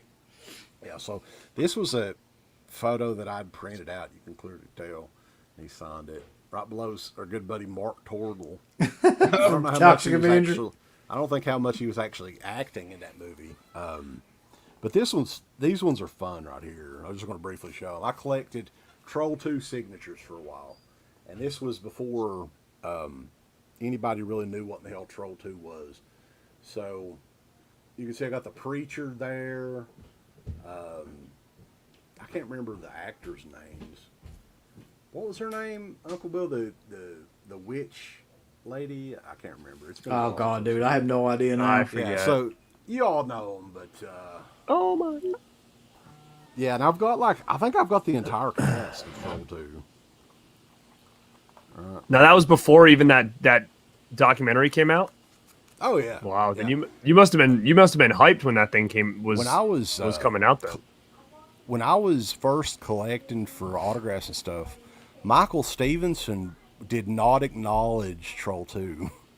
Like he was still that was a little boy that played Joshua. He was still kind of embarrassed about it. Because I found him on MySpace or something like that back in the day and kept trying to. I was like, man, I want to get a signature from you. I'll send you something to sign and money or whatever. And he never would respond or anything. But he remembered us. He remembered me whenever he started coming around and they did the show. Him and George Hardy did the show back in the day. So I guess it was one of those deals where he kind of gave up on his acting career. And he was like, I want to be famous for this. I might as well embrace it. So that's what he did. I think a lot of people start to realize that, though. They try to avoid certain things and realize that that's where they're going to get the most publicity is going back and accepting, those roles that they had. I have an interesting story about Troll 2. When we were little kids, my aunt used to babysit us, and she would have HBO. So we would go there and watch all these things on HBO that we couldn't get at my house. So, like, for instance, I saw like one of the Hellraisers. It was one of the probably 2 or 3. I don't know. It was one of the sequels. And we used to see this other movie. We just caught the end of him walking around the house saying, Mom, Mom, and it was Troll 2. And for years, when I was collecting DVDs, I was searching for this movie that we saw like the tail end of forever. and I never could find it. And then as soon as that Troll 2 documentary came out, I bought that with the Blu-ray or DVD, I think at the time, and I watched it for the first time in like forever. And come to find out, that was the movie that I was searching for that I saw when I was a little kid on HBO for so long. Troll 2, yeah, it was not on only HBO. I think it was on like USA. It was on Sci-Fi Channel. They played it a lot back in the day on TV. So I had seen it before. That's where too. I saw it, yeah. And I remember it was one of those early movies that I just Googled stuff that I remembered from it and found it that way. And I got it on. I got on VHS for seriously like $1.50. That's funny because it was one of those ones that I saw on TV first and just could never. I didn't see enough of it to kind of have an idea. I just remember the end scene where at the very end scene where he was in the bedroom, whatever, walking around the house, and that's all I could remember. And just kind of was a random dime when I got that thing that I found it. Steph, watch the beginning of the video we talk about Encino Man. Yeah, and stick around to the end of the video because, you need to do that shit. Yeah, hit that thumbs up, too, hit the thumbs up. Oh, yeah, that's right. You guys are liking this. Hit the likes. Yeah, because that... Then we'll do a part 2. If it's got a lot of likes, we do a sequel. Here's an interesting question, though. Does anybody have an autograph that you regret getting? Tony Moran? No. Probably, yeah. Tom Atkins, yeah. Yeah, I don't know if I have that or one that I regret. I don't regret it, but I was disappointed. It was actually when I met Tiny Lister. It was not the best experience for me. He was kind of an asshole, and I couldn't tell if he was like in gimmick or if he wasn't. He's always kind of in gimmick, though, dude. It was weird, man. It was so weird, and like I was so kind of bummed out about it. Like I did like a photo with him and stuff, and like he was like not even really looking. He was kind of like looking off to the side, and I ended up getting a refund for the picture for everything, and I still kept the signature and stuff. But I never regretted it because I was a huge fan of his, and especially through wrestling. So I got like this Zeus picture signed or whatever, and so I was happy to have it. But he was just I couldn't feel him out. Like it was a weird interaction. Like he was kind of like really like he was playing up like he was really Debo, like basically. How did you end up getting a refund on it? Did you just complain about like? I complained because the way it worked at the convention that I was in, it was actually a wrestling convention, and I knew the guy who ran it, so that kind of helped too. But the way it worked was you actually went to the front and they had and you purchased everything there at the front, and then you went and they met the actor later. So I didn't have to like go through him for an autograph. I went back to the front where they sold everything, and I was like, listen, here's what's going on. Here's what just happened. Like, I was kind of disappointed, and they were like, oh, that's fine. Like actually what they did was they said, just choose somebody else and just take their ticket. Like they gave you a ticket. So I ended up choosing Mean Gene Okerlund, which was cool that I did. Yeah, so basically I got they didn't refund me. I basically got a free autograph and bought with somebody else as well. So I chose Mean Gene and ended up getting him too. But that was a bad experience. I would just say it was just a weird experience, but I'm glad I have it. But off the top of my head, I can't think of anything else that I really regret. I was thinking, like, there's nobody I really regret except for fucking Richard Lynch because he ripped my poster in half. But other than that, like, I mean, I can't say that I regret, like, getting anybody. Okay, look, since we're talking about Debo for a second, Tiny Zeus Lister, I just wanted to give a little, a little rest in peace, sir. And I just heard. Was he? Is he nice? Debo, I think he just passed away. He was grinning in that photo. So no, I don't know. It depends on the time of day. Sleep with your lights on. Oh shit, man! That's one of the things, man. He was. Jesus. And over here. So he was nice. He was always kind of cool with me, you know what I mean? Like he always remembered me from different little conventions and shit. He's like, oh yeah, come on over here, let's fuck around for a minute.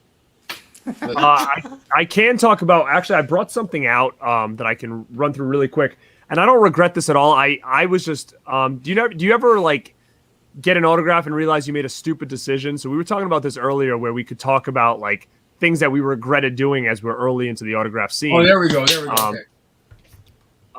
One of the things I regret doing now, looking back on it, is getting DVD signed. I know a lot of us had showed that already. I have a lot of them signed, but it's just very hard to display, and I just don't think it's really worth it, because then like I have the Rob Zombie Halloween DVD signed by like the whole cast. Like I can't even like sell that. You know what I mean? Like it's not. I don't need that in my collection anymore because I have upgrades and stuff. So I'm just gonna hang on to it because it's signed. So, you know, to me, that was kind of a mistake. VHSs and Laserdiscs are cool because you can display them a lot easier than you can a DVD or a Blu-ray. But one of the things that I did was I had a cool, really cool True Romance limited edition poster signed by Christian Slater. And my biggest issue was he was awesome. He was super cool. But I think I just picked the wrong marker for the poster, and it looks like shit, kind of. So and it bums me out because he's such a cool signature to have. So this is the True Romance poster here. So it's like a really cool poster. But I had him sign over here in gold, thinking that gold would look cool because the poster's gold. I can't even freaking show this. But you see right here? You can barely see it now. It's like really faded. And it just, you really can't see it. Like I look at this now and I'm like, oh man, like I was so happy to meet Christian Slater, but I'm like, I can barely see that signature. I should have got that in like a red paint pen or something different. That's one of the things I regret, is that I just made a stupid decision when I'm like, oh, gold would look cool. And when he signed it, the gold pen was like barely had any ink left or whatever. So that kind of sucked. Was it one of the flake pens, like the gold flake pens? Yeah, it was like that. And it seemed cool. Like I tested it and it seemed fine. But as soon as it hit that paper and he went across kind of fast, it like didn't really come out. It was like, you know, just half-assed. So that kind of sucked. I've got several of those where somebody signed with those that are just like almost completely gone now. Like something about that style of pen, like it would just deteriorate over time, and it's like smudged off almost the whole thing. I have another one in silver signed Shawn Michaels picture that's like it's almost gone, and I'm like, what the hell? Yeah, you know, some of those just flake right off though too. Like I don't know what type of pen those are, but I guess it depends on what they signed as well. At first, when we're talking about things that I regret, I have a handful of things, DVDs and Blu-ray signed, that are like this, and I don't regret getting this DVD signed, but I do regret that I do have Marilyn Burns, Gunnar Hansen, and Toby Hooper.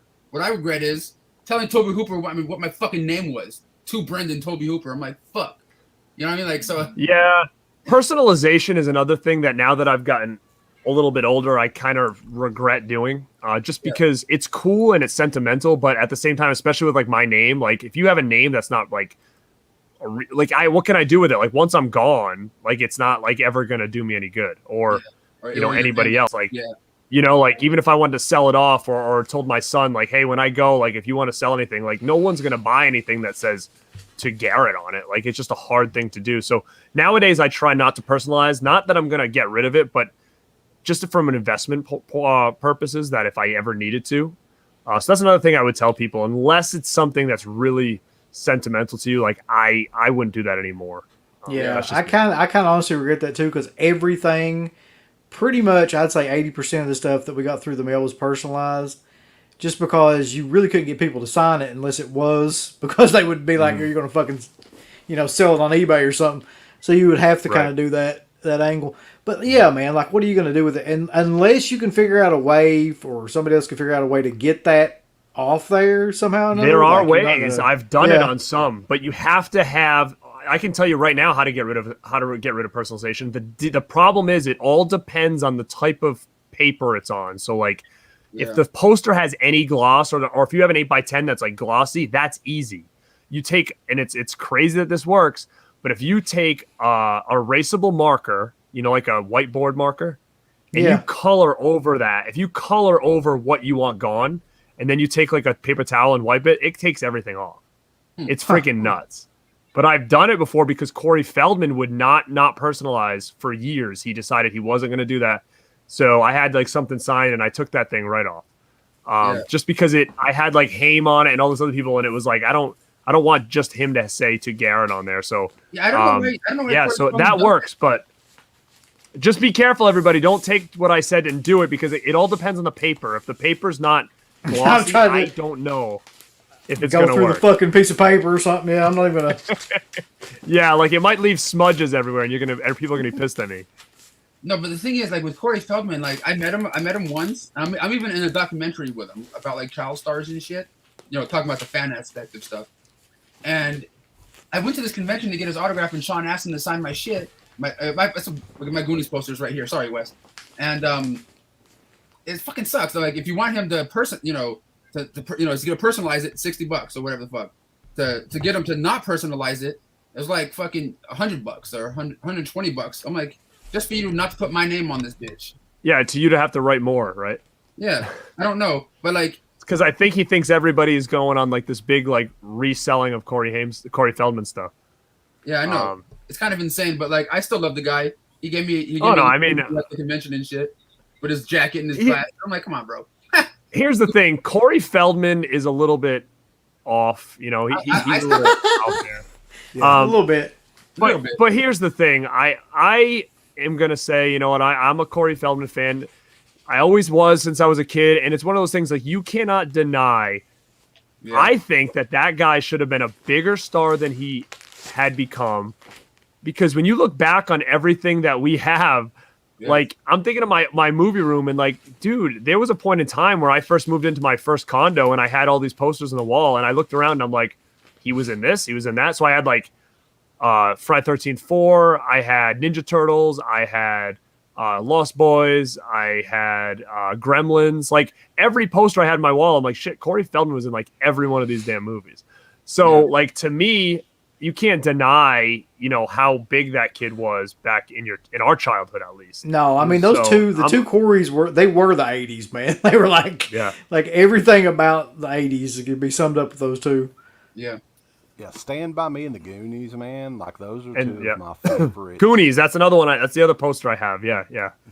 So you're right. Another one that I'd sent multiple people through the mail and ended up getting it back, luckily, was a Stand By Me 8x10 that oddly enough, I got all three of the boys that's still alive to sign it. So that is somewhere in a frame.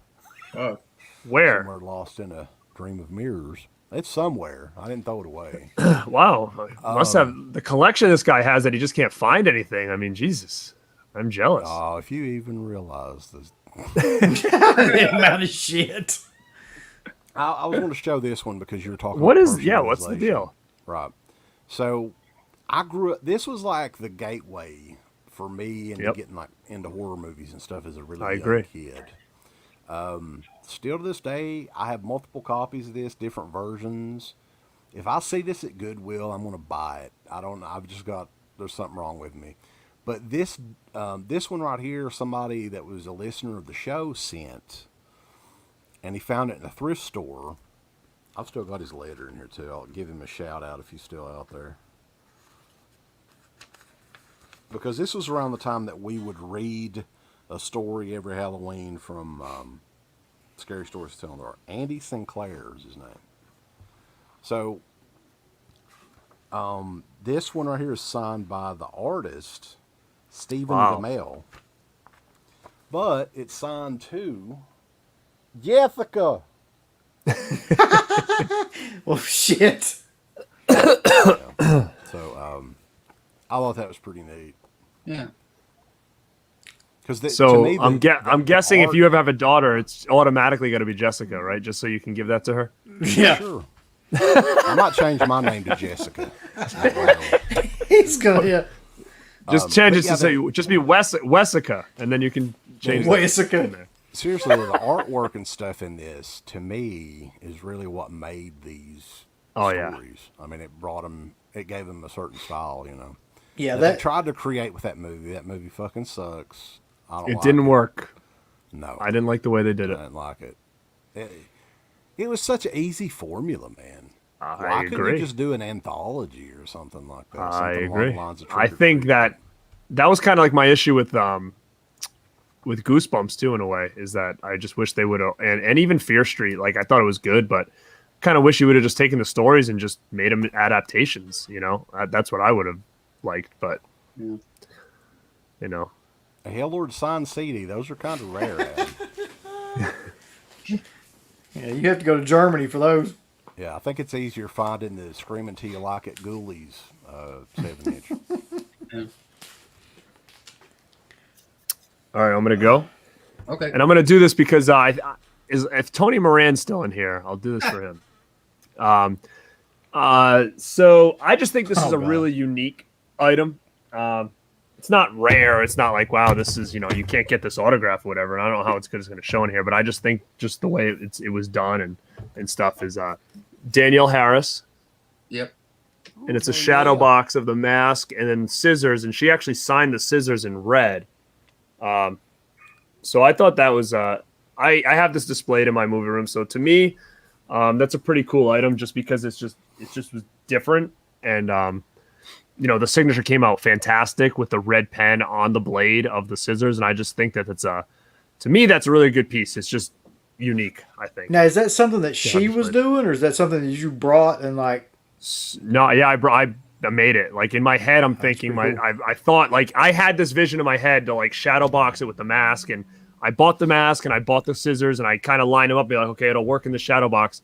Then I brought the scissors, man, and that's another thing too. Like you got Danielle Harris, and I'm sure she's had a lot of crazy people go up to her desk, and I pull out like these huge scissors, and but I taped the tip up with like cardboard and stuff, and taped them all up, and just had a little section for her to sign, so it didn't come off too creepy when I pulled out a pair of scissors at her table. But no, but she was sign these, bitch.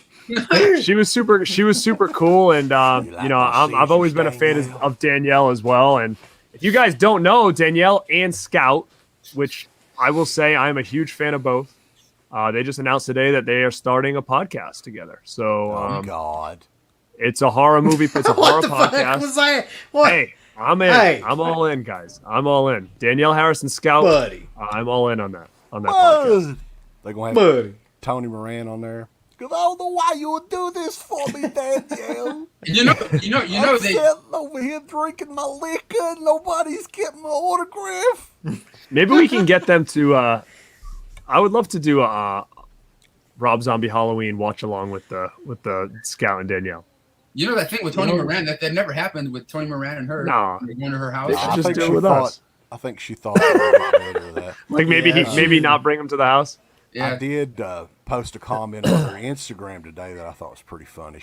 She posts like naked photos of her. Yeah, she does. Nothing wrong with that at all. But no, it's fine. Like, is this going to be an option for a photo op at an upcoming convention? All right, she ain't coming on the show now. I would probably pay that, but that'd be the only. She ain't coming on the show. What's the deal here lately with everybody doing that too? Like Carolyn Williams is doing that shit too with like naked pictures. Carolyn Williams is like 70 years old almost. What? What are y'all doing? Like, has it gotten to that point now? I guess OnlyFans kind of changed everything where people are like, all right. Friday Night Film Fest, though, man. Like, the promoter has said, hey, you've got access to all these celebrities and shit. So, Scout and Danielle are going to be there. Dude, I mean, they're super nice in person if you met them, but I would definitely recommend. WCW is going to be there, too. So, I'm excited about that. Oh, yeah. I would go chat with them up. Yeah. All right, is it my turn here in a second? Yeah, man. I believe so. Sure. Okay. I have these things that are kind of unique, and I only ever met this person once, and I know he goes to this venue in Hollywood a few times a month, at least before COVID and stuff. And this guy is essential when it comes to comedy, at least in my world. I always find his movies to always make me laugh and have a good time. And I fucking knew he was going to do that before he even did it. I was like, he already has an OnlyFans. Yeah. And but the person I'm talking about is I have him. He signed 3 of my items. Fucking Judd Apatow when I met him at these little comedy show that he does at the Largo in Hollywood. I love that movie. Yeah, I love that movie. This is one of my favorites of his. Is Heavyweights. I have this one signed by a good amount of the cast members and Judd Apatow. Even the guy that did the Paul Feig, the guy that did the Lady Ghostbuster film, he's in this movie and he signed this one as well. That is a killer movie. Yeah, you have to go, sweetie. All right, come here. Come here real quick. Aww. All right, I love you. Go back downstairs, okay? All right. Go back downstairs with brother. Tell her the creepy Kentuckian said good night. It's time Okay, but the last nightmare is gonna be like, I'm why you awake? The creepy Kentuckian's gonna get me. But the last thing I have that I had Judd Apatow sign. It wasn't the same day or anything. Like this was like at a comedy show. These two right here, and this right here was at a signing event when this DVD set was released back in like 2000, 1999, something like that. And it's my Freaks and Geeks box set. They had a signing at was a Tower Records in Hollywood, the same one I met Hulk Hogan at when he signed my VHS. This is of course different year, and they had the whole cast there. So like Linda Cardellini and stuff, and like pretty much everyone. That's a cool way you did that, man. With like on their pictures. Well, that's how they were doing it. Like James Franco. Oh, that's killer, dude. That's so killer. It was kind of. Cool. I've actually, you know what? I've never seen that show in my life, but I think that's fantastic. Wow. Yeah, it was just one of those cool things like Sam Levine and like inside the booklet. I even have like even what's called what's his name? Fucking Seth Rogen. Sami Zayn. But like he always signs 80 Zen in his fucking autographs. I've noticed. Sami Zayn. Yeah, but like inside this booklet, and stuff, like fucking, Tom Wilson and Judd Apatow and some other people. I always thought it was kind of a cool thing to have this set, even though I have the Blu-ray of it now. But to have the set signed by pretty much everyone from the cast is kind of badass. But Judd Apatow has always made shit that always hit home with me, like with the fucking comedy stuff. You know what I mean? Always can make me laugh and have a good time with. Yeah, for sure. That's cool, man. That's killer. Yeah. I don't know if you can see it that well. We were talking about. See what happens when you live in California? You get access to all this cool shit. Yeah. Oh yeah, of course. But yeah, I mean, a lot of the movies that we were talking about this the other night that I watch over and over and over again, aside from horror movies, is comedies. Yeah. Like the ones that I really like, I'll go back and rewatch them numerous times. Yeah. Especially anything from like the 80s or 90s. 80s or 90s comedies, there's something about them that, I don't know, they hang on years and years later. I was just watching Sidekicks the other day. I don't even know how you would explain what that movie is, but yeah, that's kind of the VHS. That's the only way to watch it. No, it's out. They put an HD version out on Tubi right now, or Amazon Prime or something. Yeah, it's on Prime. Again, when they usually do that, it makes me feel like someone's about to release it, because why would they HD that thing up now just to put on Tubi or whatever, So I think someone's coming with it. Could be a Vinegar Syndrome 4K, man. It could be like Karad. I would love that. I mean, I could see Severin doing it. The way they do those comedies, like just randomly. Well, that's not a Universal film, is it? I don't think so. I have the VHS right here. I don't know. I can go check. Who's next, players? I guess I can go. I'm going to show what? Do any of you guys have wrestling autographs? I have tons, but I didn't bring them in because I'm like, maybe we should do a separate show because I just have so many. Yeah. That I didn't bring. Okay. Yeah, I think we all do. These two items I'm going to show together. They don't belong together, but it's just, again, it's one of those things where I was going through a phase where I was like, the more unique I can make something that I can display, the better, because I was running out of space on my walls for stuff. Like I said, the DVD stuff I wasn't doing anymore because I had no way to display them. So then I started to try to figure out like different things I could do to display. I talked about this on my Lost Boys show that I did with Mr. Vincent from Ring of Honor there. And it's a large garlic container, and it's signed by Edward Herman Max from Lost Boys. And he wrote on it, "I like garlic, but this is a little much." So the quote that he used in the movie, he signed this thing with. So him passed away now. Like, this is one of my favorite items that I have displayed in like a glass case with a bunch of other Lost Boys stuff. So to me, that was just huge because it was just so out of left field, and it was something I could display like on a shelf or whatever. So that was important to me. This one, I'm sure no one gives a shit about except me. I don't know. When I got it signed, they were like laughing. All right. So if anybody is a fan of Frankenhooker, anybody like Frankenhooker out there? I've got the poster right over here. Yeah. All right.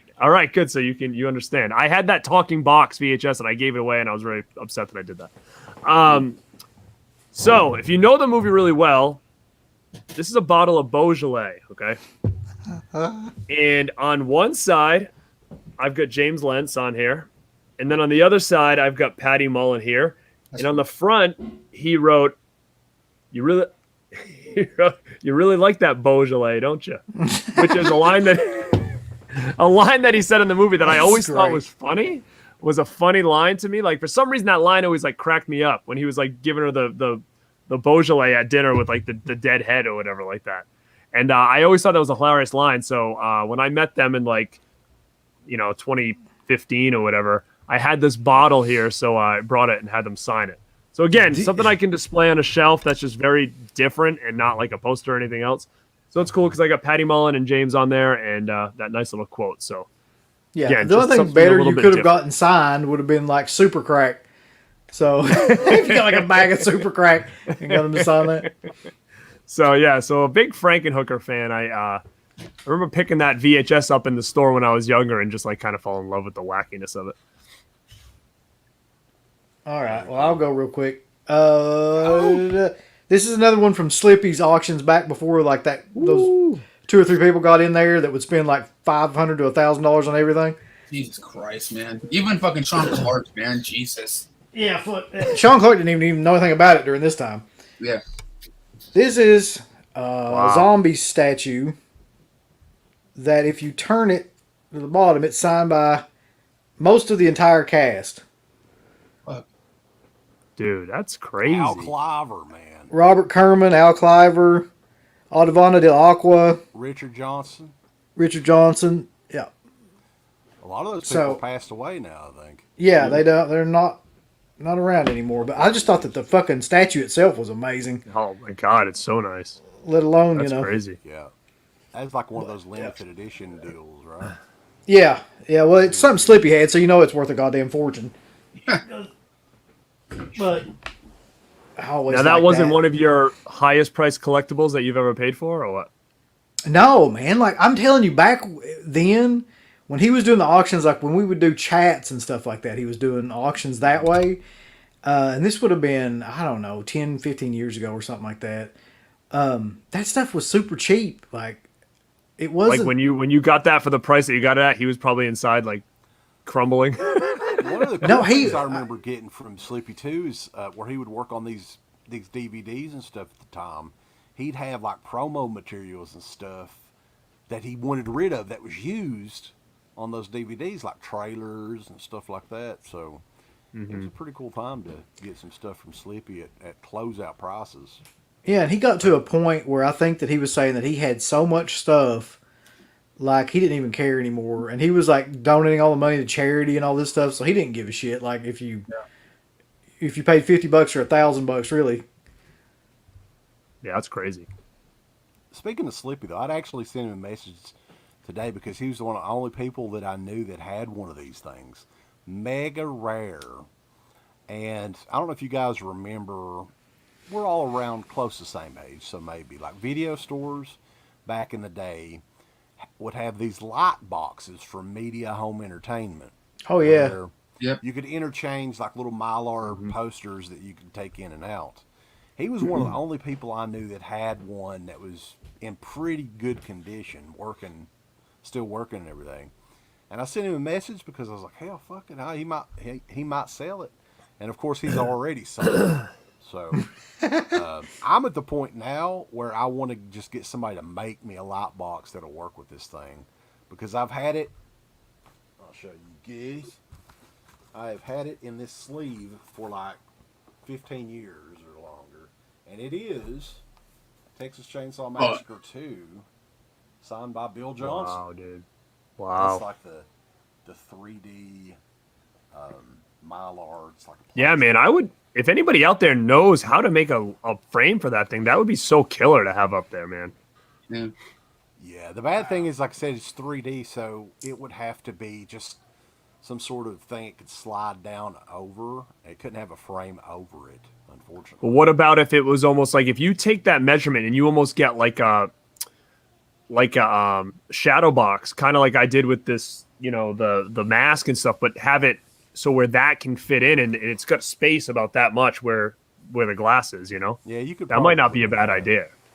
I got a buddy. I bet if you go to Michael's or something, you could probably get it custom done at like a craft store, like a shadow box to fit that right inside. Probably work that way. Yeah, and you can get like those little string lights now that don't produce much heat, so you could put that behind it maybe and have it mounted that way. Yeah, I think that you could probably make that work for sure. They had I know they had an Elm Street 2 one back in the day. I think there was a couple more, but I can't recall the one. I do remember Freddy one, yeah. Yeah.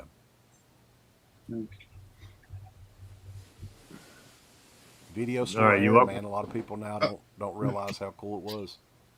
Yeah, no, they don't. And all those props and stuff. I don't even think I've ever seen that one that you just showed. That shit was cool. But this next one I have for you guys is I kind of regret bringing this and not like having like a mini poster. But at the same time, I didn't know this person was gonna sit there and hang out, sign shit, fuck around with people. I didn't know, so I just brought this just in case, like in the car and shit. And that is my Jurassic Park, signed by Jeff Goldblum. Wow, that's awesome. Because he performs music. Another since I live out here in California, the hootie tootie shit I can do. But he performs he performs jazz music out here at this one venue, and afterwards or during during the intermission or whatever the fuck it was, and all these people started lining up. He was like taking pictures, signing shit for people. It wasn't costing shit.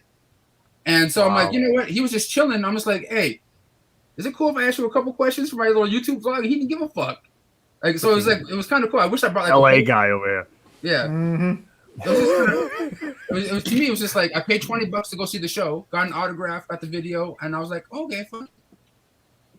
Wes, you're not seeing Goldblum's not hanging out in your neck of the woods anytime soon. I don't fucking like Jeff Goldblum.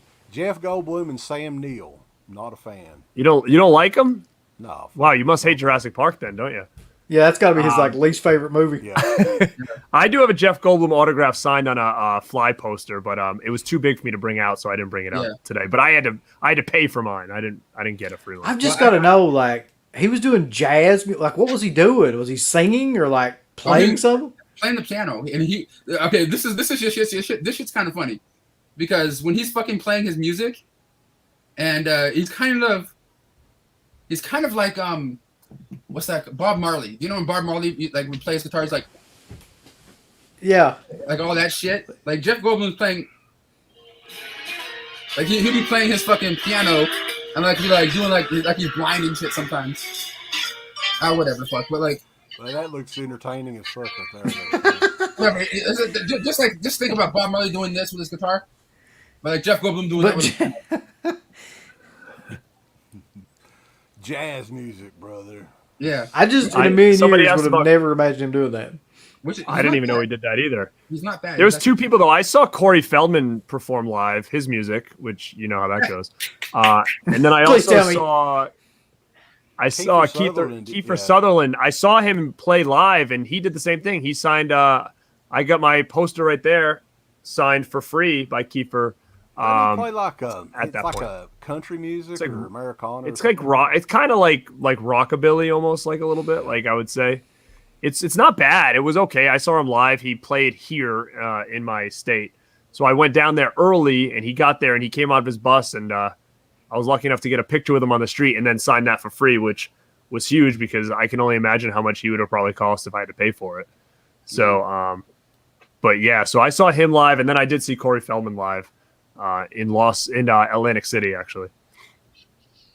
Cool. Is it my turn, I guess?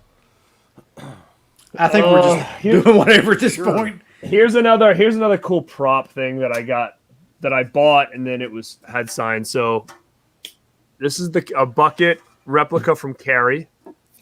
Motherfucker. And it's signed by William Katz and that's his name, right? Yep. Tommy Ross and PJ Souls. So I would love to get Travolta on this thing, to be honest. Yeah. Like that would be ideal. Sissy Spacek too, but private signing. I know Travolta's out there and he's doing some stuff, but it would have to be somewhere local because I would have to truck that thing somewhere, so I couldn't necessarily send it out. But that's a goal, is to get a couple more on that, which is a pretty cool little item. Hey Garrett, I'm gonna one up you real quick. Master Chaos, what is up, broski? Chaos. I just saw you in a car with Winslow. Yeah. Dude, I was talking about Reginald Johnson in here earlier, man. That was me and him, with him that day. But I got a one-up Garrett right now. He was showing the carry bucket and stuff signed by PJ Souls and stuff. I got to one-up him. Oh, it's magic. Signed by Sissy Spacek. That's sick. Jesus. That's a good one, dude. I got this in a fucking autograph trade. Okay? So, a friend of mine is in the American Pie movies, and he's also the main kid in Rookie of the Year. And he signed a couple of baseballs for me, and I gave one to this person, and I got this in return. And it comes with the I didn't meet her, and it comes with the Beckett authentication and stuff like that. That's a great item, man. So I just wanted to show you that since you were talking about Carrie. Yeah, how often does Sissy Spacek send or sign shit? I've never known her to like. Do you remember the Sissy Spacek thing, Uncle Bill? What? So this has probably been 15 years ago, or her being at the Mac. Yeah, she was supposed to be at this local arts center here that's literally 10 minutes, not even 5 minutes from my house. And she was scheduled there. It was right around October. It's for some sort of women's rights type thing or something. I don't know. But of course, less than a week later, less than a week before, she cancels out. And they replaced her with like Sandy Duncan or somebody like that. I don't know. Sandy Duncan. That was like fuck, because I already had the original Carrie poster to get signed and everything, but no. No, that would have been so cool, man. Master Chaos just says Halloween Kills is getting critically gutted. Really? I haven't heard much about it. I actually heard today that people were like raving about the screening. So unless there's new stuff coming out, that's interesting. Where the fuck do they have a screening? I'm out here in Los Angeles. In Venice, I think tonight they did one. Today they did one in like Venice Beach or something. It's still a month away, right? A little bit over a month away. Yeah, which kind of sucks in a way because there's going to be spoilers everywhere now that they've already done screenings. So, I'm curious to see what people are saying, I guess. Actually, Uncle Bill might find this funny. I watched a video today that NECA just released pictures of their Halloween Kills Ultimate, and there's some stuff in there that they think might be spoilers to the movie. So that's great. I'm going to avoid looking at that whatsoever then. So some things that come inside that Ultimate Edition, they said could be spoiler-esque to the movie, which kind of sucks that NECA just threw that out there now. You mean like a bullet shot to the balls? Kind of thing? One of the accessories, I guess, is something that people are curious about. The thing about horror movies and critics is that you can't pay attention to any of that shit. Venice, Italy. I'm sorry. Yeah. I mean, even if it does get hammered right now, you really won't know anything about it until people get to actually see it. Yeah, of course. It's only got a 50% of Rotten Tomatoes, huh? Yeah, man. We better get a fucking Dead Pit on the road for Halloween Kills. Come on, boys. Come on. Yeah, we've already pretty much decided to do that and figure out a way to do it. If we have to wear like hazmat suits or something at this point, we will. just both wear Michael Myers masks. Yeah. Who's K95 Michael Myers? I think I've only got one thing left. Okay. I'm prepared for. You guys were talking about this earlier because when they would come out with these, Dark Delicacies would always have signings, and they haven't done anything like this in years. And this is one of the last ones that I remember them doing. For the Crystal Lake Memories set. Yeah. Blu-ray set. Oh, yeah. So that this one is signed by like fucking like I don't know how many people on the front and the back. I can spot Melanie Kinnaman there. I think I've got a list here. Dude, you can get like it comes with a list inside. Shit. What? You can get like $2,000 for that shit. I have that, and I have the Elm Street right over here on my shelf. But I don't think it was that. Like that might have cost like what $60, I think, back then. Yeah, it wasn't very expensive. Like it was not expensive at all because you figure the Blu-ray itself would have been about $25, then plus whatever for all those autographs. Yeah, I mean it was a crazy deal back then. So like the crazy thing about this too, unless I'm mistaken, didn't they do a poster for this as well? And the poster is signed by like the Jasons. Yeah, yes. I think some people got that. Yeah. I don't have that one. I don't think. I think I've got that actually. We both got that. Yeah. Like I know I do have over here. That's somewhere with my other shit. I think the Elm Street one came with a poster, and I think it was like Heather Langenkamp on it and stuff like that. So, I've got that hanging up right in front of me. I may be thinking of his name. What, was the Elm Jason. Street one? I have the poster signed for that one as well. His name is Jason. You remember that? Oh yeah, they did that too. The DVD or whatever. Oh, was it a poster for that one? Maybe I forget. See, they had signatures on the DVD, and they also a lot of them signed the poster. There was like 30 people that signed that. Yeah. Fuck, I didn't even know about Dark Delicacies back then. God damn it. Hold on. It's like you live right there. I know, but I didn't know really? Tracy Savage, I see her on here. But she doesn't do many conventions anymore, right? I haven't seen her at a convention in a long time. Ugh. John Carl Beekler, who's no longer with us. So that... Yeah, that's... What the hell? As well. The Never Sleeping... Oh, I don't have that. I don't think I have that many lighting signatures on that poster, at all, but that's pretty sweet, man. Wow. Yeah, that's the Nightmare on Elm Street one, the Never Sleep Again one. Hey, Uncle Bill, if I give you $20 in my address, will you send that back? Will you send it over here? Hey, yeah, I'll send it to you. I'll send you a picture of it. Oh.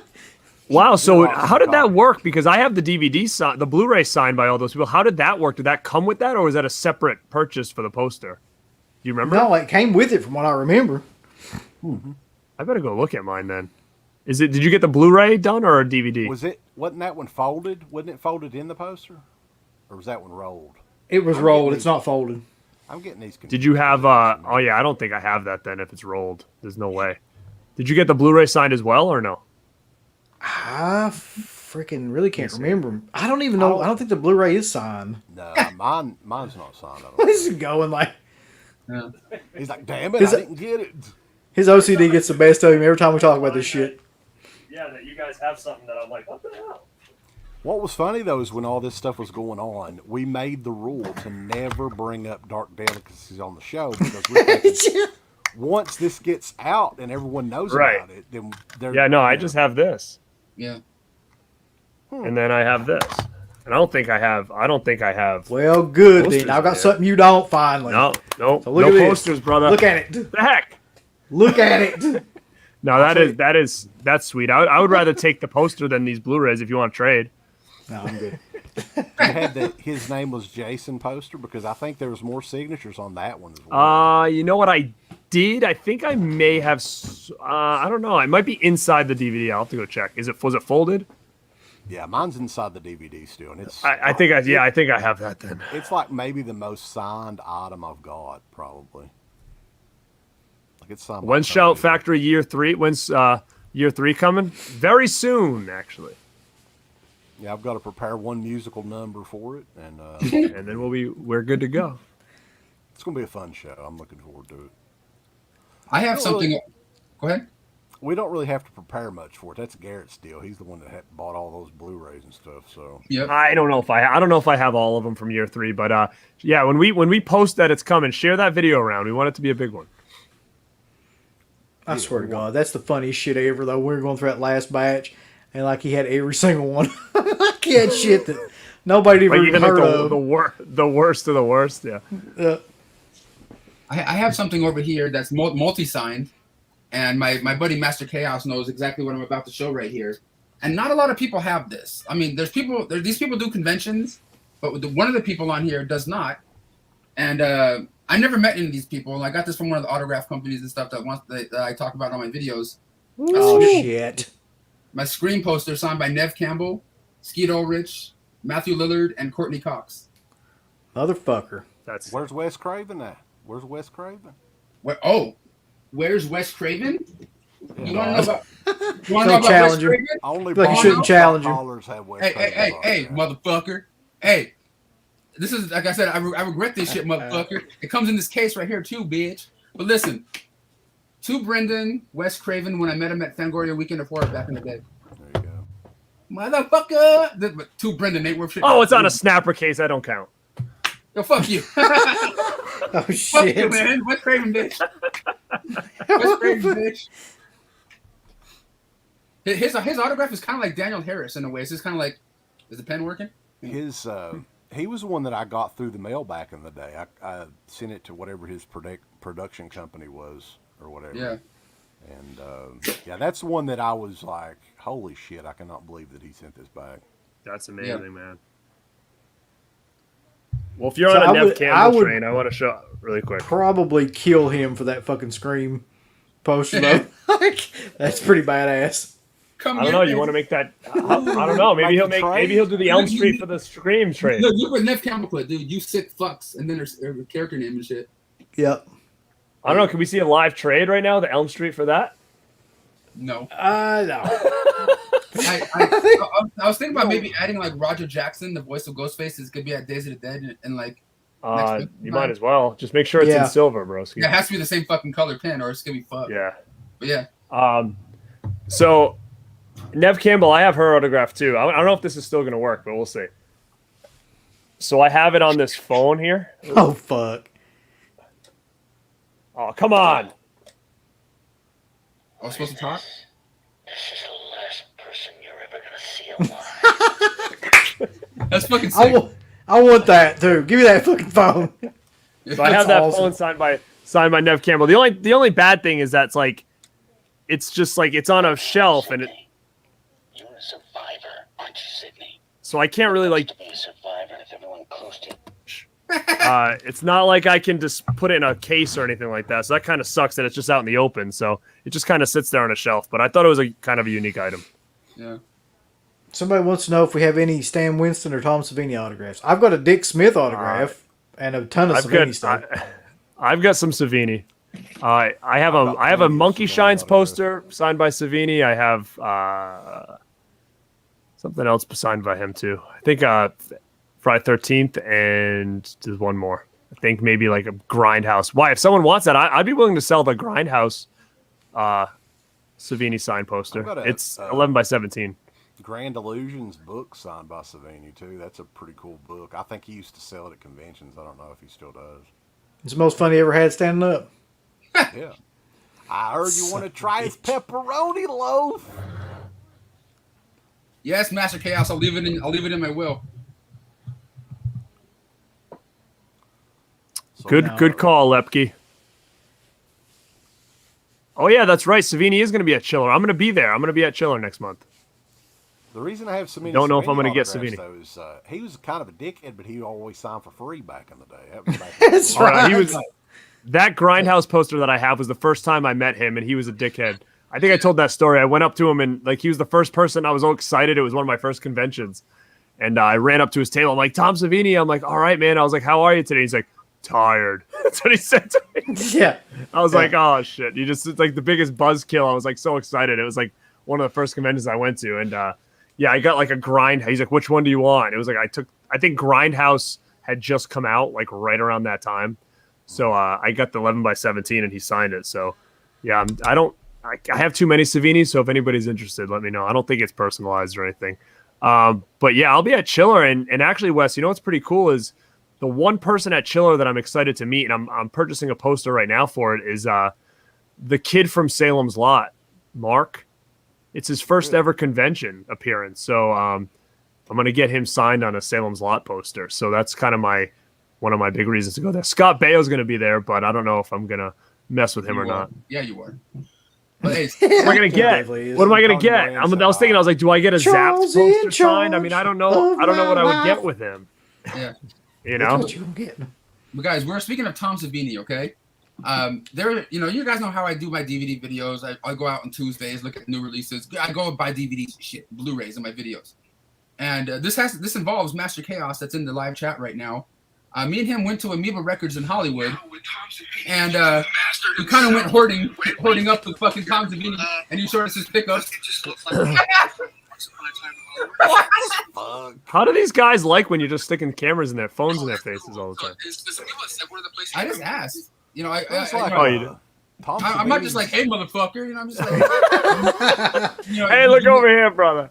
You make conversation and say, hey, is it cool if I get like a little flip or something? You know, if they say no, they say no. You know what I'm saying? You never know unless you ask. Cool, man.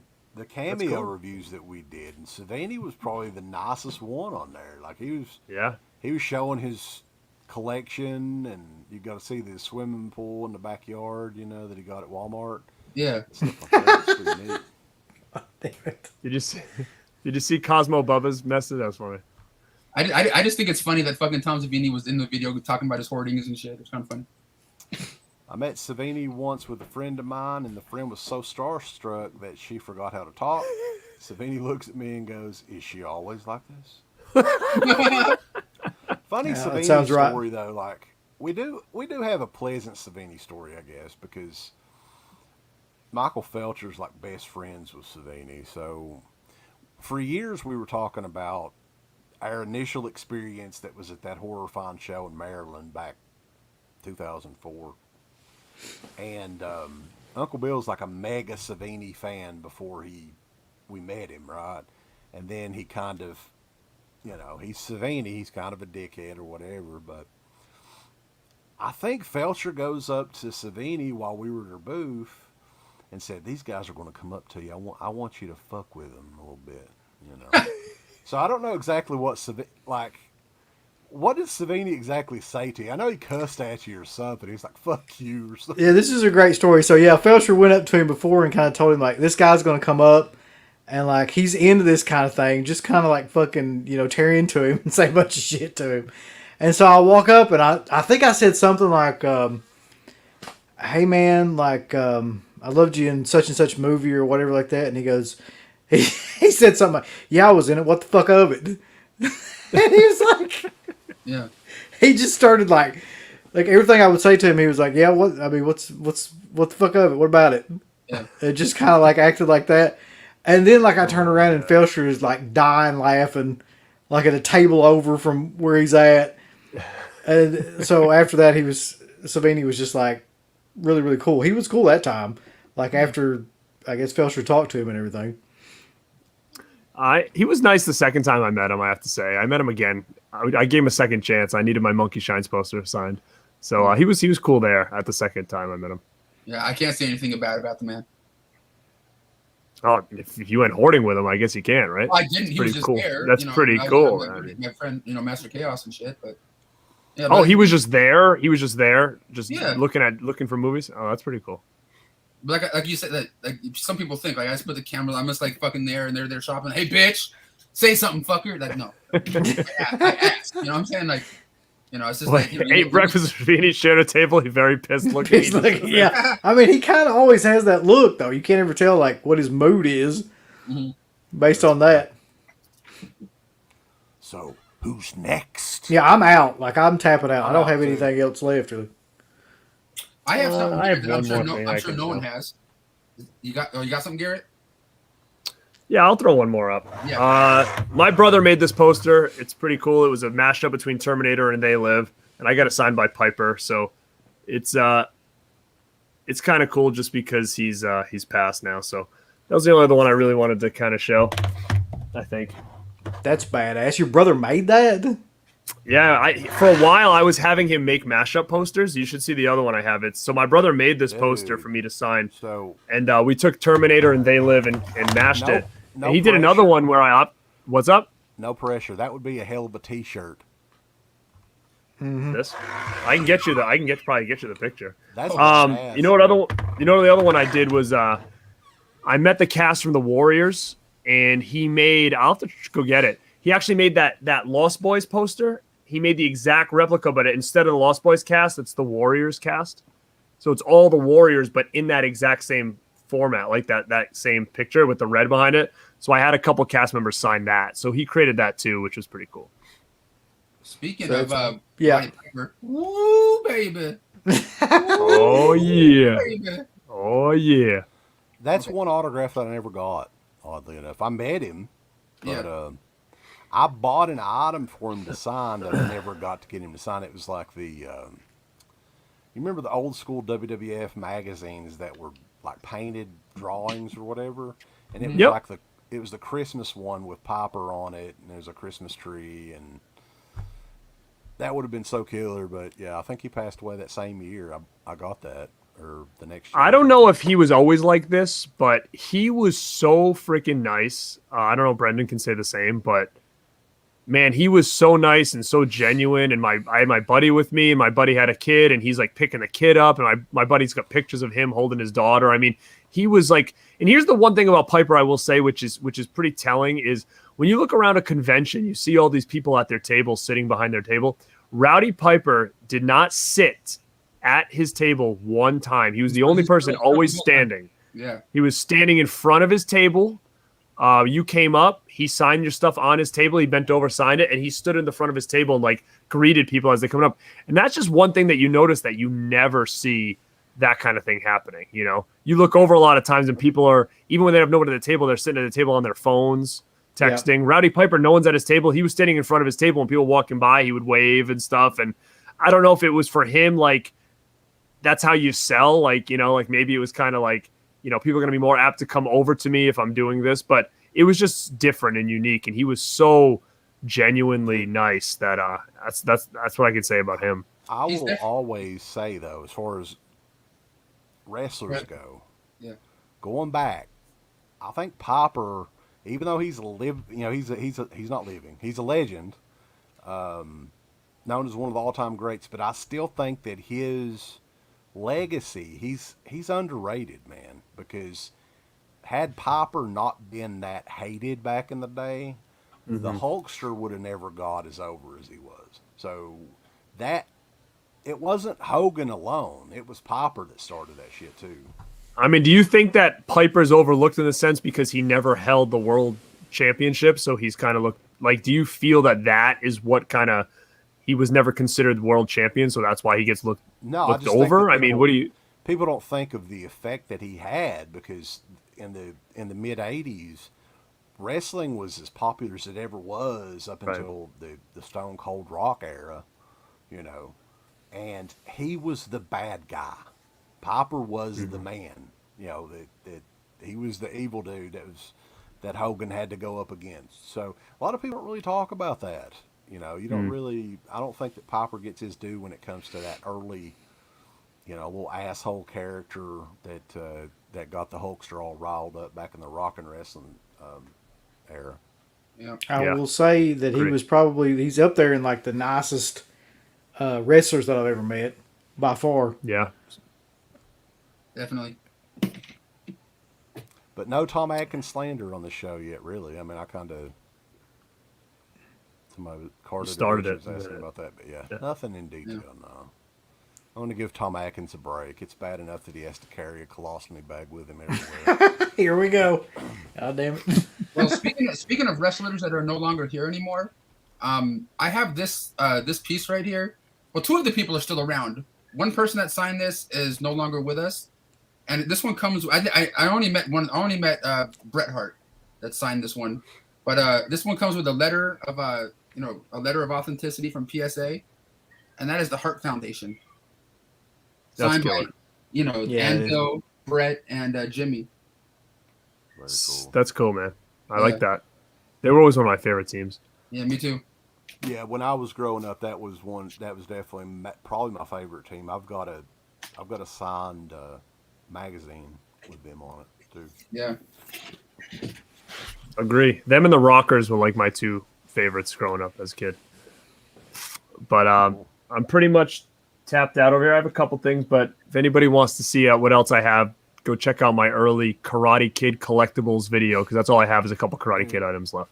When it comes to the autographs and stuff, though, like, this is definitely a multi-part thing. Yeah. Oh, yeah. We could definitely do more.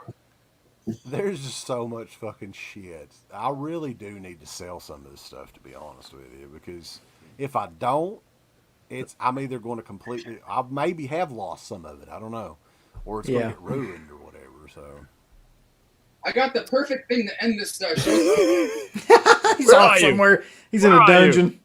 He's going to come back out, no clothes on. Hey, goodbye, everybody. I got the perfect thing to end this autograph thing here. Come on, brother. Got his ball signed by John Malkovich or something. Come on, brother. Dude. Oh, yeah. What you gonna do, brother? But this is not signed by Hulk Hogan, okay? But this is the Intercontinental Championship belt, signed by Shawn Michaels. Fuck me. And Razor Ramon, bitch. I can kind of one up you on that, actually. Kind of. Oh, Jesus.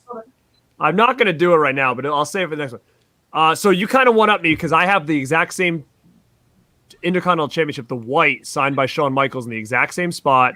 I don't have Razor Ramon on it, but I do have the original WWF logo on mine. So I guess if you take it for what it's worth, the Razor Ramon signature is cool, but to have the old WWF instead of the scratchy new logo, what's the deal with that too? Because they could make the old block logo for years after it was called WWE, and now they can't. Like what changed? Yeah, I don't know. They just have like it's weird now because it's just the block logo, but they just don't add the F on it anymore. So yeah, I don't know. But no, that's a killer item, dude. That's a great item. I remember watching the video of you unboxing that thing, and I was like, damn. Yeah.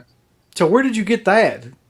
This one came from my friend that puts on these wrestling signings, and at this place called the fuck is it again? Whatever. He's doing a convention that's coming up at in the next month or so called LAX Fan Fest. He has like he does like a lot of wrestling signings and shit with people. Like he just did Jerry Lawler at some venue somewhere. Because this upcoming one he has Kane, D'Lo Brown, and Bret Hart is going to be there as well. But like he does like a lot of signings with wrestlers and stuff. Like he had one with Undertaker, and it was like $250 to get shit signed. And I'm like, fuck, or whatever it was. I'm like, I ain't waiting in line for that. But I probably should have. But this came from my buddy over there. Doesn't Wes? Don't you have a Ric Flair, or you don't have that anymore? No, I've still got it. I've got is that Ric Flair? Was that the video? Were you the one who posted the video a long time ago when you were like? You were going down aisles of a store to meet him. Was that you? Did you have a video about that? He was at Walmart in Big Stone Gap, Virginia. Did you have a video on that? Yeah, there's the video. I think I remember that back in the day, like me watching that and him just like down all these aisles at like in like a random place or a pet food aisle or something. He was signing completely for free too. I remember that. That's nuts, man. That's nuts. You remember the first time we met him though? That was actually a pretty cool experience too. When it was Foley and Flair and Jesus Christ, who else was there? There's a bunch of people there for the Brian Pillman. Benoit. Yeah, Benoit. Really? You met Benoit? Yeah. Have you, Garrett? Have you seen the photo? I've got a photo of myself, 19 years old, with Chris Benoit, Dean Malenko, and woman in the same picture. Dude, that's sick. I hope you got to frame that somewhere, man. That's pretty killer. I mean, I've got that's unique as hell. I know you had some belts. What else do you have signed? Do you have a Hogan winged signed or no? I don't have the belt signed. I've got like an old school 8x10 that I've had since I was. I think it was one that I ordered or my dad ordered from like QVC or something back in the day. Do you have? I can remember you did a video on your belts, and I remember being back in the day. I was like, shit, man, I wish I had some of those belts. You had like a Taz one or something, remember? I still have the Taz one. Yeah, the FTW Championship. Well, that's cool, an ECW man. belt that I had re-leathered with an orange strap to make it look like the Taz belt. You know what I will say now? People asking about autographs. There's one autograph that I wish I had that I don't. Is I would love to have an Ultimate Warrior autograph, which is something I know. I know. I would love to have it. I would love to get one. And the only belt I have is that white one. I would love to get a Warrior signed on like a white eagle or a yellow something. But that's always something that's been on my bucket list for years. I haven't looked quite a while at any of that stuff, so I don't know what they're going for now. Does any of you guys remember this? Because I think I talked to Wes about this. I asked him a question about this like months ago. And because I don't remember this shit at all. Who remembers when Hulk Hogan and Mean Gene fucking tag team together? Yeah, I don't remember that at all. It was like on a TV episode or something back then. Is what it was. Yeah. So I got that signed by both you guys. That's awesome, Zale. We should do it. Let's do a part 2 wrestling because I'd be curious to see what you guys have because I have some pretty cool stuff. Well, I pretty much almost all my wrestling shit. Yeah, I mean, somebody posted. You know what's funny? Robert Long just said, "You remember John Cena's spin belt?" But did you guys see? I don't know if you guys follow, dude. I'm a huge like Matt Cardona, Zack Ryder fan, so I follow a lot of his shit. He just won that death match belt, and in some random indie fed that was like a death match indie fed, he won the title. And he basically his gimmick is he's going to try to make this federation like like WWE, like that's his gimmick. So he took their belt and he put a purple strap on it and put the spinner on the front, and the fans are like ready to kill him. So he posted it, and it's like he's got their logo with like a spinner on it, and like the fans are so hardcore over there that they're like, he's like the biggest heel because he just basically plays up like he's the John Cena of like this deathmatch crew, and he just posted that he created a spinner belt for that federation. It's pretty crazy. That's funny. Awesome. He's so clever, man. Like doing that good kind heat, of stuff. Bubba. Oh, for sure. Cool. Well, guys, I don't know if Wet Movie he just went to bed or what the deal. He's back. He went to bed. He went to get some more shit. He's like, I got no more wrestling. I can't be on part 2. I better just blow my load on this now. He's going to show us the last wrestling item he's got. I got this. This is the last thing, and this is something I'm sure fucking Uncle Bill will like squirt his pants for. Uh-oh. Probably. Baby. China doll. Ooh, baby. Okay, that's it. That's pretty neat, though, man. Like, yeah, that's pretty badass too. That document. Did you see the documentary they did on her? I haven't seen it. No, I've seen it. It's amazing. Recommend it for sure. I think it was on. That's another one. She was at a convention that I was at, and I passed on her, and sure enough, she died like a year later. And that's kind of one I do regret not getting at the time. Yeah, is China for sure. So wrestling autographs, I'm good. That's all my ones I have. So I'm good.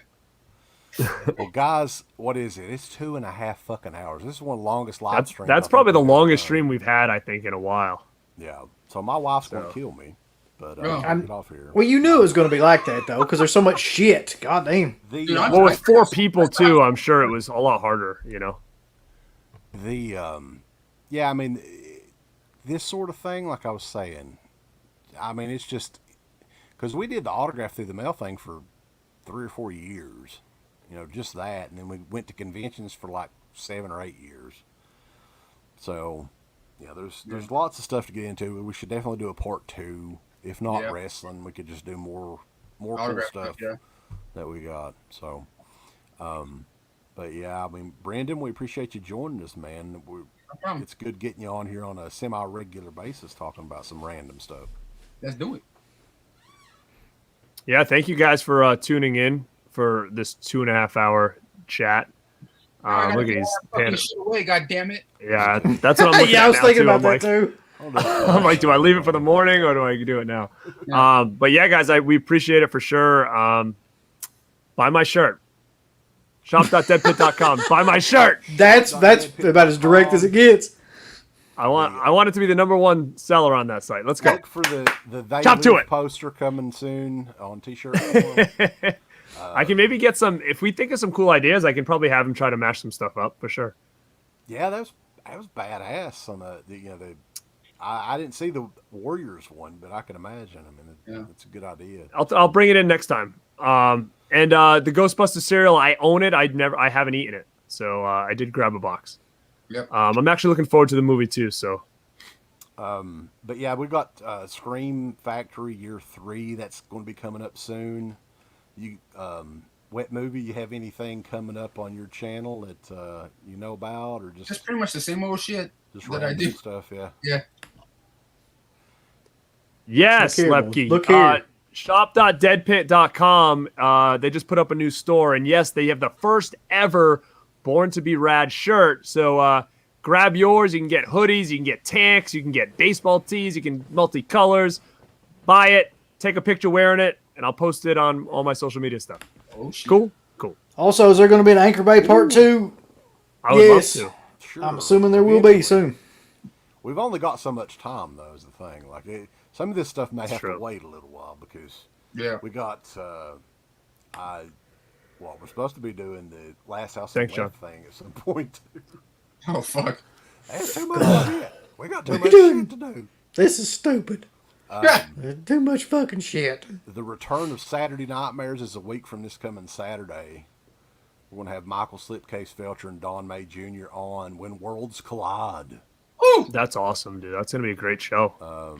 So check that out and like the video at Born to Be Tell him, Brendan, how to do it. Yeah. No, they know how to do it. Thumbs up your butt. Yeah. Thumbs up the video. Follow Born to Be Rad. Follow Wetmovie1. No. You know how it goes. Everybody's already followed Wetmovie1. He's good. They need to start All right, so following Wetmovie1 followers follow Born to be Rad and Dead Pit. Cool? Cool. All right, guys. Well, everybody have a good night, and it was fun. And, yeah. Lepke said that he's at work, so he got paid while watching this. Hey. Wow, that's what it's all about. Can't beat that. Killing two birds with one stone. I love it. All right, guys. Well, we will see you guys next time on Born to be Rad, Wetmovie1, and, of course, DeadPit.com. Give us the thumbs up. Oh, up you butt. Like, subscribe, and if you subscribe, here's something else you can do. Once you subscribe, you can click the bell notification, right? And it'll notify you anytime that Dead Pit puts up new shit.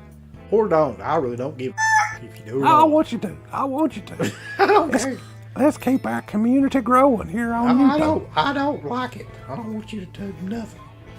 Listen, they need to do that, pal. No, don't you dare touch it. Thumbs up, subscribe, and click that bell. Thank you to all of our supporters on Patreon. Deadpit on Patreon.com is the only place to check out a complete archive of the old Dead Pit radio shows all the way back from 2005 on, in addition to the midweek shows and fan commentaries, exclusive podcasts, and much more. Dead Pit on Patreon.com if you're interested. Tiers start at only $1.